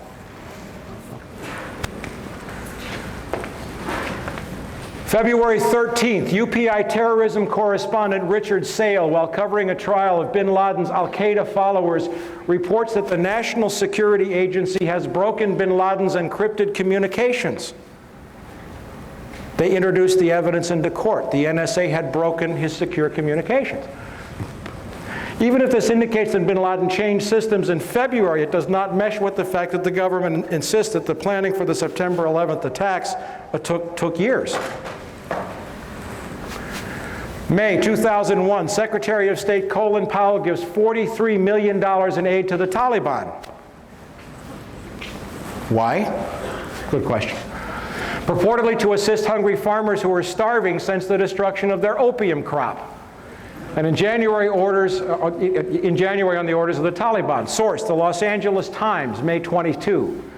In the year 2000, the UN says that there were 3,276 tons of opium produced in Afghanistan. In 2001, they estimate that the total crop was 185 tons. That's a reduction of 94%. Now, in the Northern Alliance areas, there was an increase. There were two provinces that one place it grew by, I think, 185%, almost doubled, and another it increased tenfold. But even so, the Northern Alliance provinces, with their huge increase, they were 90% of this year's crop, but 90% of 185 tons is not enough to offset. There was a net loss of 3,100 tons of opium, and that would have been such a fantastic improvement in the world opium scene. But now that they're replanting fields all over Afghanistan with opium, that possible victory we could have seen over drugs is being wiped out as a result of the U.S. intervention. May 2001, Deputy Secretary of State, one of my favorite guys in the whole world, Richard Armitage, a former Navy SEAL who used to go on kill missions in Laos and Cambodia, who has been dealing drugs for most of his adult life, who was involved in Iran-Contra and death squads, and who has been around this world as a covert operative, goes to India at the same time while the DCI, the CIA director George Tenet, travels to Pakistan. Armitage is the cover. It's a publicized tour. Tenet makes a quiet stop to Pakistan where he spends a long time with General Pervez Musharraf, our great ally in Pakistan. Pakistan's the largest supporter of terrorism in the world, by the way. Armitage has deep intelligence connections, but Tenet spends hours, and it would be reasonable to assume, wouldn't you agree, that the head of the Central Intelligence Agency, if he's meeting with the president of Pakistan, would also meet with the head of Pakistani intelligence? Wouldn't that make sense to you? Remember, the head of Pakistani intelligence has to be approved by the CIA by treaty. The guy's name is Lieutenant General Mahmood Ahmad. Source, the Indian Sapra News Agency, May 22nd. I have copies of all of these. My $1,000 is safe. June 2001, German intelligence, the BND, the Bundesnachrichtendienst, warns the CIA and Israel that Middle Eastern terrorists are planning to hijack commercial aircraft to use as weapons to attack important symbols of American and Israeli culture. Source, the Frankfurter Allgemeine Zeitung, that's a great newspaper in Germany, September 14th. July 2001. 3 American officials, Tom Simmons, former U.S. ambassador to Pakistan, Carl Inderfurth, former Assistant Secretary of State, Lee Coldren, former State Department expert on South Asia, meet with Pakistani and Russian intelligence officers in Berlin and tell them that the U.S. is planning military strikes against Afghanistan in October. A French book, La Vérité Interdite, discloses that Taliban representatives often sat in on the meetings. U.S. is going to the Taliban, now get this, and says, we're going to bomb you to smithereens in October. Could we call that provocation? Historically, there is a model. Franklin Roosevelt shut off the Japanese from oil supplies in the late 30s and early 40s to provoke them into attacking Pearl Harbor. Sources, The Guardian, September 22nd, the BBC, September 18th, and the Interpress News Service in Pakistan, November 16th. Summer 2001, according to a September 26th story in Britain's The Guardian, correspondent David Lee reported that U.S. Department of Defense official Jeffrey Starr visited Tajikistan in January. The Guardian's Felicity Lawrence established that U.S. Rangers were training special troops in Kyrgyzstan at that time. And there were unconfirmed reports that Tajik and Uzbek special troops were training in Alaska and Montana. Summer 2001, Pakistani ISI chief General Mahmoud, remember the guy I talked about, the guy that has to be approved by the CIA director by treaty? You're going to love this. Pakistani ISI chief General Mahmoud orders an aide to wire transfer $100,000 to Mohammed Atta, the lead hijacker.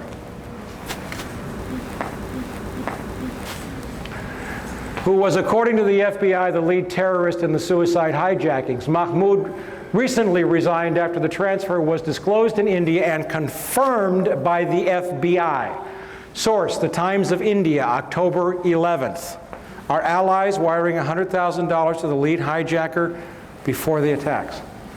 Summer 2001, an Iranian man phones the U.S. law enforcement to warn of an imminent attack on the World Trade Center in the week of September the 9th. World Trade Center, September the 9th. German police confirmed the calls but state the U.S. Secret Service would not reveal any information. I got this from the German news agency Online, i.e. September 14th, 2001. August 2001. The FBI arrests an Islamic militant linked to bin Laden in Boston. French intelligence sources confirm the man is a key member of bin Laden's network, and the FBI learns that he has been taking flying lessons in Boston. At the time of his arrest in Boston, where two of the planes were hijacked, the man is in possession of technical information on Boeing aircraft and flight manuals. Reuters, September 13th. Summer 2001, Russian intelligence notifies the CIA that 25 terrorist pilots have been specifically training for suicide missions.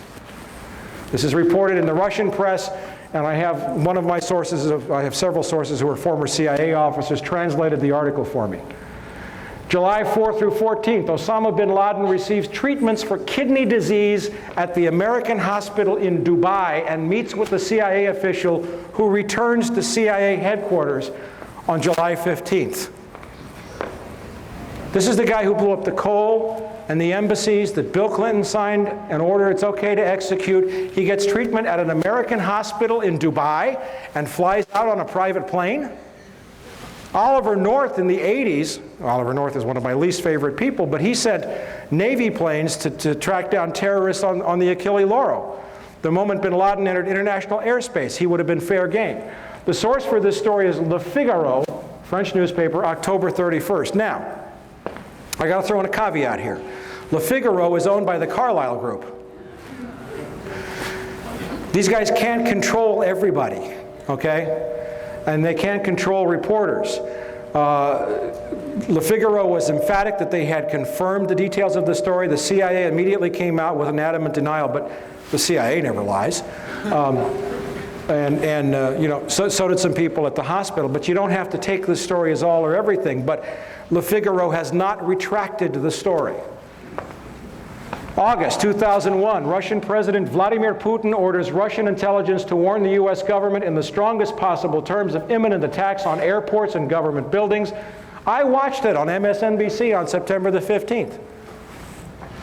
August, September 2001, the Dow Jones Industrial Average drops nearly 900 points in the 3 weeks prior to the attack. A major stock market crash is imminent. September 3 through 10. MSNBC reports on September 16th that a caller to the Cayman Islands to a Cayman Islands radio talk show gave several warnings of an imminent attack on the U.S. by bin Laden in the week prior to 9/11. These are just some of the advance warning bits that we have. Now, September 1 through 10. Some 25,000 British troops, the largest British naval armada since the Falkland Island War. It's not Essential Harvest, it's called Swift Sword. An operation in the planning for 4 years, are set to deploy to Oman in the week before the September 11th attacks. It takes years to plan this kind of a deployment. And yet the British government had been planning it for 4 years. After the attack on the 11th, there was a slight hiccup. They waited, but the deployment went ahead as scheduled, supposedly to support the U.S. But you have to understand, I don't know how many veterans we have in this room, but you have to understand that it takes months and months and months to deploy these kinds of personnel, yet they're already set to go to Oman. At the same time, 2 U.S. aircraft carrier battle groups happen to be rendezvousing off the Pakistani coast. This is not a normal deployment. The Pakistani coast is not the Persian Gulf, it's the Arabian Sea. Yet we have 2 aircraft carrier battle groups off the Pakistani coast, and at the same time, some 17,000 US troops joined more than 23,000 NATO troops for Operation Bright Star in Egypt, fully deployed, combat ready, locked and loaded. All before September the 11th. Is this suspicious? I think so. September 6th through 7th, we have the 4,744 put options on United Airlines, CIA monitoring stock trading in real time. September 10th, 4,500 put options are purchased on American. September 6th through the 11th, no other airlines show any similar trading patterns to those experienced by UAL and American. The put option purchases on both airlines were 600% above normal. September 6th through 10th, put options on Merrill Lynch, Morgan Stanley, AXA Reinsurance, and Munich Re. It has been documented, and I talked about this through the Promise software, that intelligence agencies routinely track the stock trading. And I'll tell you what I think, an opinion here, happened, is that someone at CIA told the head of A.B. Brown, and the head of A.B. Brown decided to make himself a little money on the side, and he got caught because the stock market was shut down because, well, we'll come to that in a second. General Mahmoud of the ISI, the guy that wired $100,000 to Mohammed Atta, the guy that had to be approved by the CIA, happened to be in Washington on September the 11th. He had arrived the week before. I think he was discussing war plans. That's from MSNBC.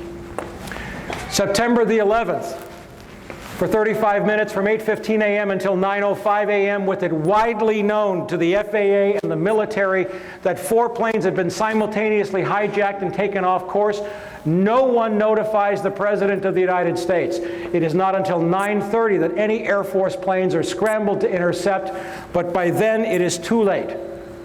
This means that the National Command Authority waited for 75 minutes before scrambling aircraft, even though it was known that 4 simultaneous hijackings had occurred, an event that has never happened in history. Sources: CNN, ABC, MSNBC, the Los Angeles Times, and the New York Times. And if you go to my website, you will see the beginning of a fabulous series of articles out of Canada.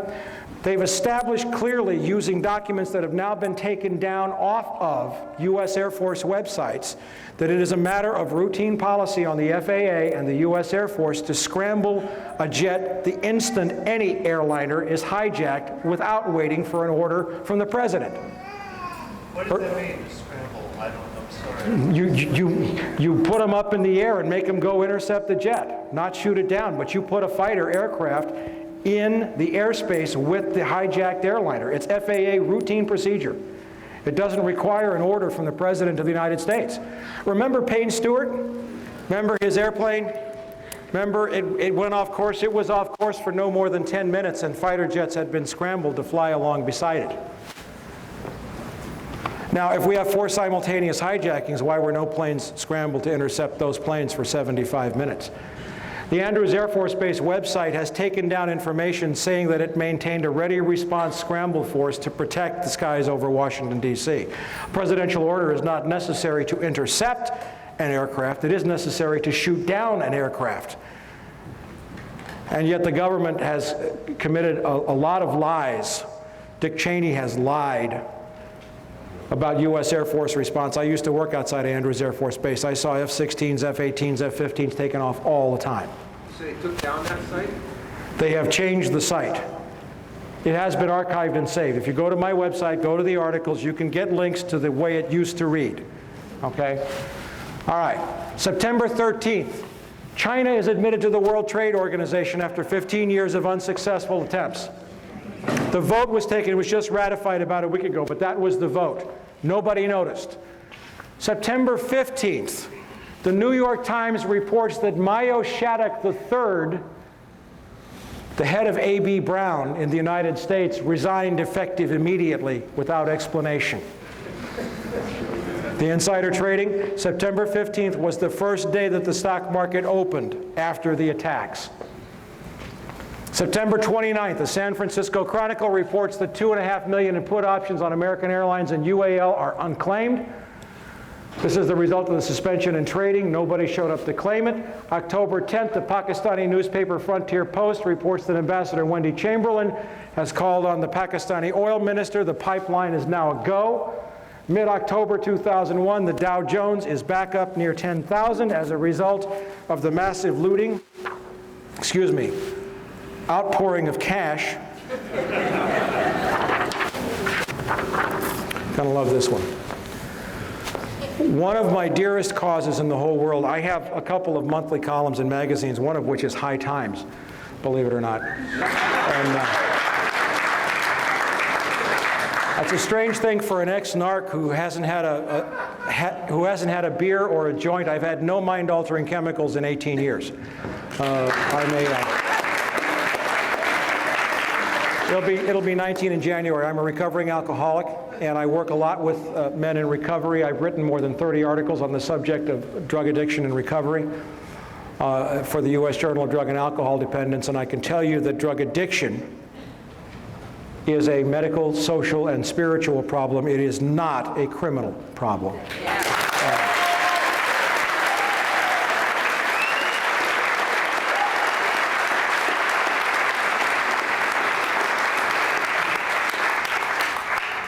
And one of the most frightening things that I saw in the wake, and we're going to wind this up here, and I'm going to hit you with everything that I got. One of the most frightening things that I saw in the wake of the attacks was a story that showed right here, this is from the New York Post, that the two companies, most of you know that some 30 to 40% of the prison inmates in this company are housed by private corporations who trade their stock on Wall Street based upon the number of human beings that they're housing in prison. That's what our economy has evolved into. We are a search and destroy economy. A snake eating its own tail is not nutritious, yet that's what we're doing.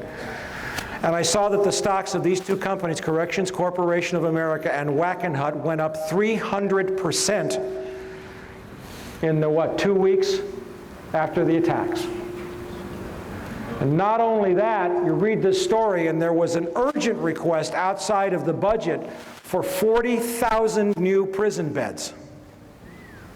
That's before the next year's budget. Now, does anybody here think there are 40,000 Islamic terrorists in this country? Who are those beds for? I'll tell you when I get there, you know? Okay?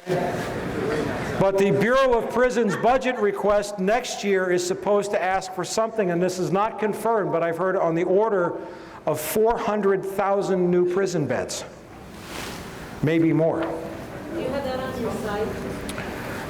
What I just showed you was in one of the issues of the newsletter on the site, yes. Now, in January of this year, when the Bush administration took office, these are the folks that brought us savings and loan with Lockheed Martin, DynCorp, looting $2 trillion out of the Department of Defense, $59 billion out of HUD. That's to sustain this bubble, to maintain the grip on power of this CFR trilateral group that has taken us into a war for Central Asian oil before the age of oil ends. And in January I said, they're going to go after Social Security. You mark my words. The savings and loan was just a warm-up. And here I find this story, or this letter, written to the Honorable Daniel Patrick Moynihan, who is the head of the President's Commission to strengthen, Newspeak, Orwell, strengthen Social Security. And the letter is from two members of Congress. It's from Henry Waxman, I don't have the second page, and one other member of Congress. And you know what they're saying? You've locked us out of your meetings. You're having closed-door, classified meetings on Social Security. We're the members of the Ways and Means Committee that are charged with Social Security oversight, and you have locked us out of the meetings. Does that scare you? It scares me. They've just been writing letters so far. Hey, listen, I'm going to come to this, but, you know, there's a few bright lights on the hill. They aren't fully bright yet, but there are some people speaking out. And in the wake of the total assault on American civil liberties, Patrick Leahy, forgive me, had the temerity to write 6 letters to Attorney General John Ashcroft demanding that he testify before the Senate Judiciary Committee on such matters as military tribunals and Ashcroft's unilateral decision to begin wiretapping attorney-client conversations in terrorist cases. And he said, I demand that you respond to me in writing. I think it was by the 13th. Well, he got a response in writing, but it was an anthrax letter.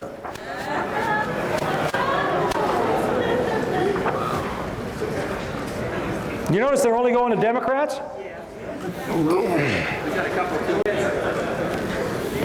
All right, now let's look at this. H.R. 3162, the Patriot Act. Hey, let's hear it for the Patriot Act.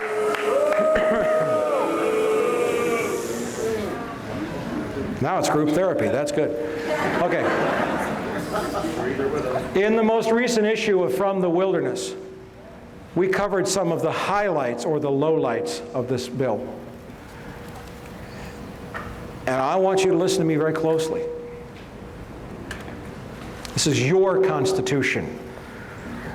We're coming now to pay the bill for the price that you, and remember how I defined you at the beginning of this presentation, as all of the American people who failed to reconcile accounts after the assassination of John Kennedy, of Bobby Kennedy, of Martin Luther King, of Iran-Contra, of Vietnam,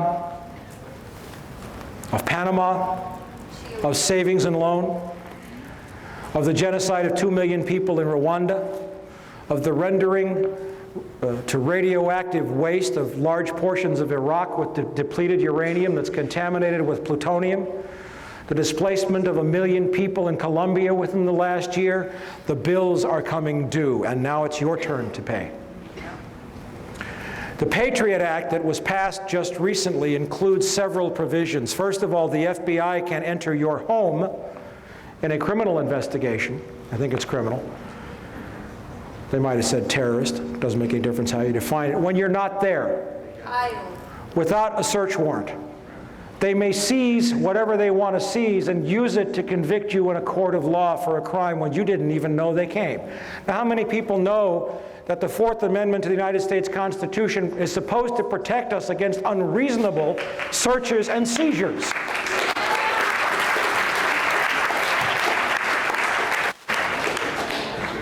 The Patriot Act also permits the CIA to share its intelligence files with local law enforcement. Now, what does that mean? Everybody knows the agency's been wiretapping people illegally for a long time. So is the FBI, COINTELPRO. I mean, but the deal is that that information, because it wasn't obtained under a warrant, could never be introduced into court as evidence. Now, when the CIA turns all that information over to the Los Angeles Police Department or the Chicago Police Department, they can write that up as a probable cause statement, go out and find one other piece of evidence, and put it all into court. Gee, the Fourth Amendment is gone. The exclusionary rule is gone. The Act also provides that local police agencies can share their intelligence with the CIA, who may in turn share it with foreign intelligence agencies. We have the beginnings of a global secret police. Echelon is a program of wiretapping run by the United States, Great Britain, Australia, New Zealand, and Canada. And it was originally set up on the premise, gee, it's illegal for CIA to wiretap Americans, but there's nothing wrong with the Canadians doing it. And Americans will wiretap the British, and the Australians will wiretap, and then we all share it. That's Echelon. And now all that information now under the Patriot Act can now be used in terrorist criminal prosecutions. And it's going to get worse for you in just a minute here, if it isn't bad enough already. Okay. In addition, the Patriot Act allows cops to search for judges. You don't have to go to a judge in your jurisdiction. You can go to Joe Friendly Judge, thereby cutting out any judge that might refuse a warrant because it's not illegal. Or because it's illegal, excuse me. Now we have John Ashcroft saying he's going to wiretap attorney-client conversations in terrorist cases. Terrorist cases I'm only going to do it, I swear, involving cases of terrorists with foreigners. Now, the Fifth Amendment to the United States Constitution says that we have an absolute right against self-incrimination, and protected communications are those between an attorney and his client, a husband and his wife, a priest or a spiritual leader and his confessor. Gone. We have President George Walker Bush announcing by fiat, and it evoked a stirring series of editorials by conservative columnist William Safire, that he will now have military tribunals to try terrorists, could be held here in the United States. And in those military tribunals, they don't have to reveal evidence if it's in the interest of national security. They don't have to disclose the voting. They don't have to publicize the trial. And the person convicted can be executed even if 1/3 of the officers disagree.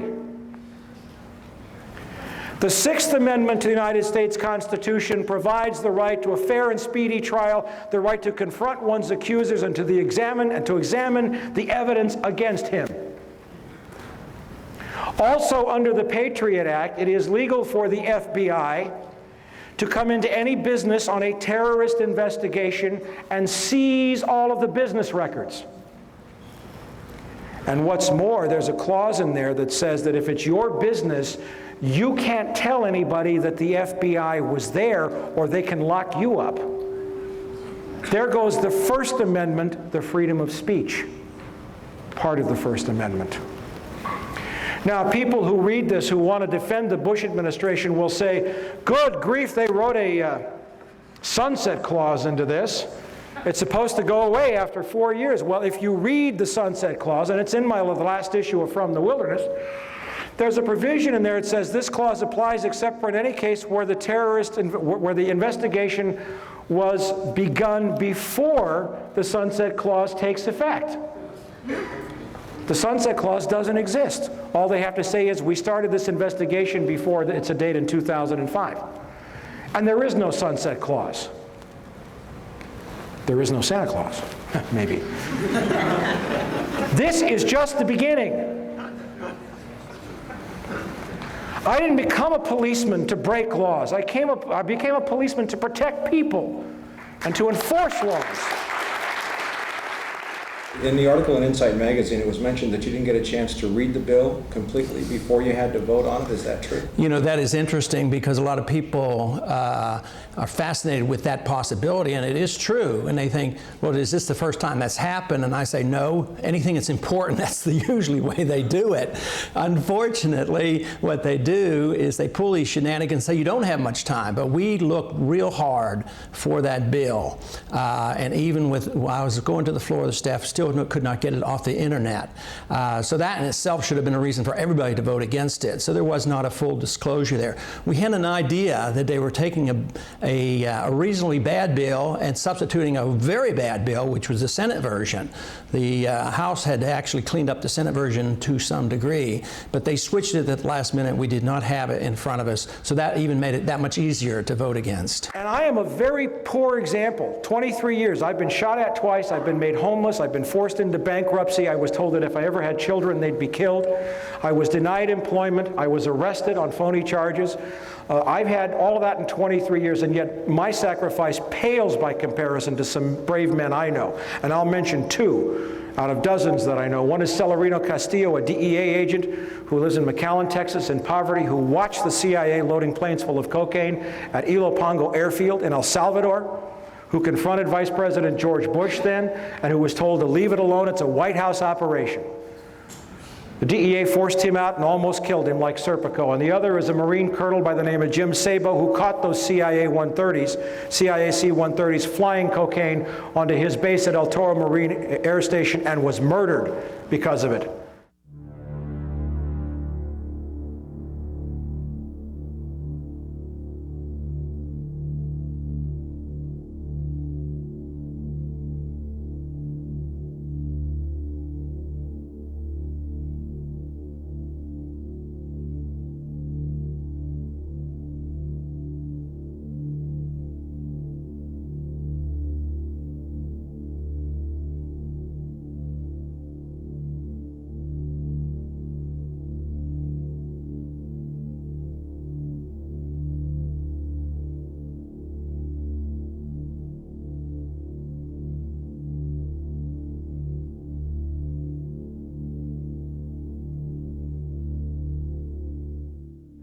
People like us, and I'm just one of many, have been trying to tell people like you that unless you face this now and pay the price, this is what the end result is going to be, and it's only going to get worse.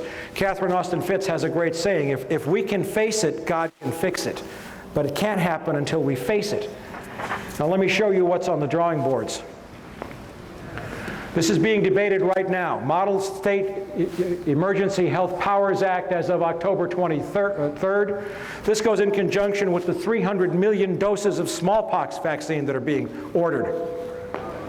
This is an act that will give state and local governments the right to seal off neighborhoods, herd people into stadiums, close down all transportation, water, and communications, seal off everything, suspend the Constitution, seize property, and suspend the writ of habeas corpus. All justified under a supposed threat of massive biological warfare. This is being debated right now.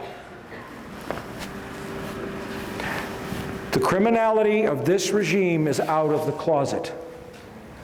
I noticed it was out of the closet in May when Citibank bought Banamex. They don't care anymore. They're arrogant. But I got news for you. These guys, and especially George W. Bush, play in a rigged game. They've always played in a rigged game. And those who play in a rigged game get stupid because they don't have to perform. Their arrogance gets them. Now, if you have any lingering doubts, and you can go to my website and read all of these documents of Operation Northwoods. These are declassified top secret documents from 1962 showing that the Joint Chiefs of Staff had planned to shoot down 2 American airliners and blame it on Fidel Castro for the purpose of getting a war with Cuba. You don't have to believe me. Go read the declassified documents yourself. They don't care about us, okay? They're all on the website.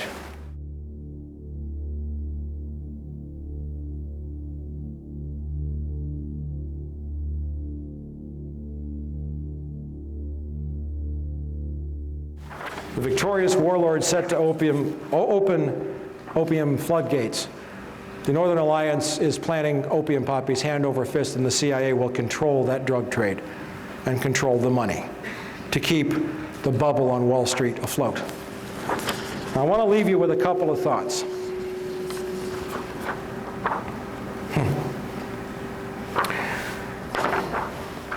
I may have scared you, and I love it when people come up to me and say, Mike, what am I supposed to do? And I know that in your head you're saying, you don't want me to tell you what you're supposed to do because what you want me to tell you is something that'll let you go home, drink a beer, watch your television set, and manage your 401k plan. Okay? Yeah, you can write, and I got to tell you, From the Wilderness, my newsletter has doubled in size since September the 11th. And you know what I'm doing with the money? I'm hiring reporters and I'm writing more stories. One thing you can do.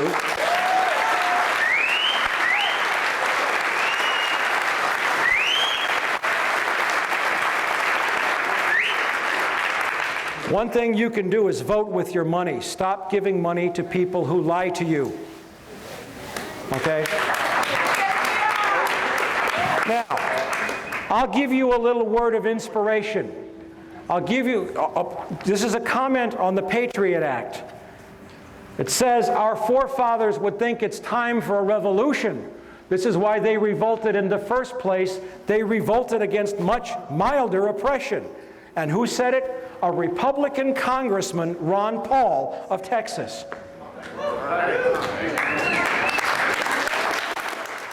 To vote against the Patriot Act was a very easy vote for me. To me, it was a clear violation of the civil liberties of all Americans.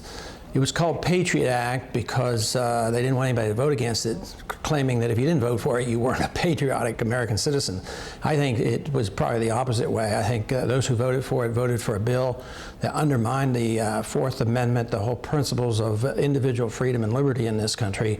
So it was very easy for me to oppose a bill that would just open up Pandora's box with search warrants and the whole ability to wiretap and listen to all our communications, whether they were on the internet, and check on websites, the whole works. It was very easy for me to vote against that bill. And there are other actions taken by the administration, including military tribunals and Attorney General Ashcroft's announcement that he was going to wiretap attorney-client conversations. How do those make you react? I guess there are two there. I don't like what he's doing, but the other part is how did we get to this point in our history where our administration, our presidents, and our attorney generals do this by fiat?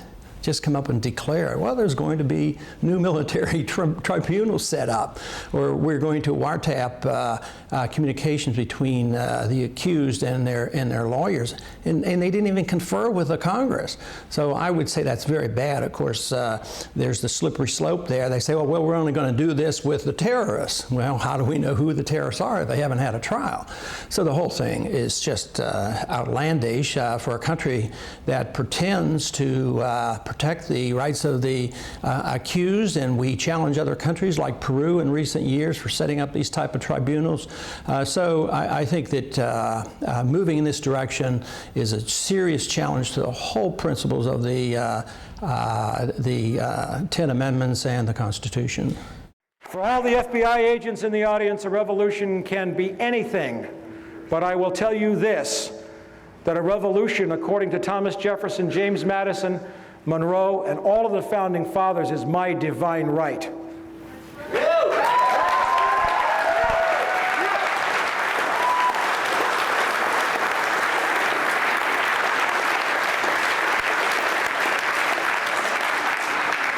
One of the most offensive statements I have heard since September the 11th was Pennsylvania Governor Tom Ridge, when he was sworn in. And he said, civil liberties are one of the most precious gifts that we give our citizens. I got news for you, Governor Ridge. These are inalienable rights. You don't give nothing to me, we give them to you.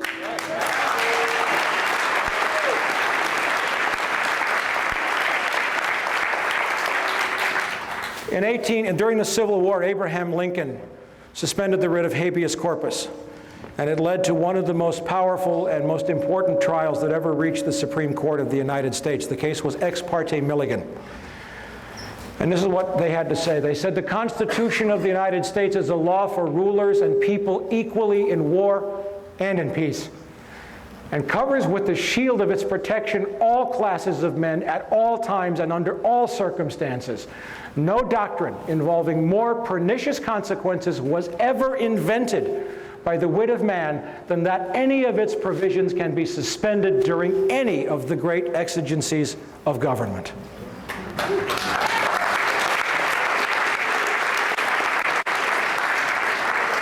That was when we had a Supreme Court. Now, I want you to bear in mind, you may think that the system of government is still mildly working here. That, well, we had a law and you know what, so Congress is working, but you know, Congress is totally subdued. They're rolled over, they're not fighting, so you think it's the court. But bear in mind that the current Supreme Court is the one that illegally gave George W. Bush the election victory. And when I say illegally, I mean it was a butchery in the major media, because the Florida law said the clear intent of the voter. And what happened was the Supreme Court stopped the counting when there were thousands of ballots left uncounted that would have shown the clear intent of the voter, and said, we're going to make a one-case exception here, and we're going to say that we stopped the count, and we're going to just recount the votes that we have and ignore the votes where we could still determine the clear intent of the voter. That was an illegal decision. So where do you go after that? The first most important thing that the American people should remember is how George Bush came to the White House. 1, through fraud, and 2, through buying the election. The most money ever spent in the history of the United States for this office. That's a crime, and that's a shame. All right, we are living, get this, in an empire. Bill Sapphire said this about George W. Bush. He said, on what legal meat does this our Caesar feed? Bill Sapphire said that. Okay? And it is an empire. Now, I want to go all the way back, and I want to take you back before I shut up here and leave you with one of my favorite quotes of all time. The foundation of all mental illness is the avoidance of legitimate suffering. And the country is mentally ill. It'll wake up sooner or later. I don't know when. I'm not God. I don't know where this is going. I know that my job is to teach. My job is to give you information, and my job is to clarify for you what's at stake here. Let's look at the fact that, and this is the most important point, it appears to me that the American people might have a criminal syndicate running their government. This will be especially important if we are to consider changing the structure of the intelligence community, and that is the challenge of... What's at stake here is your liberty. This is a criminal administration. It will not stop. It cannot turn back. President Bush broke the Presidential Records Act of 1978 by refusing to release the Ronald Reagan papers. Arbitrarily broke the law. John Ashcroft broke the law by ordering wiretaps of attorney-client conversations in terrorist cases. The Supreme Court doesn't exist. They're grabbing for the power right now, and you better rest assured as I'm standing here tonight, that the war that's supposed to be taking place against terrorism is also a war against you. Thank you very much.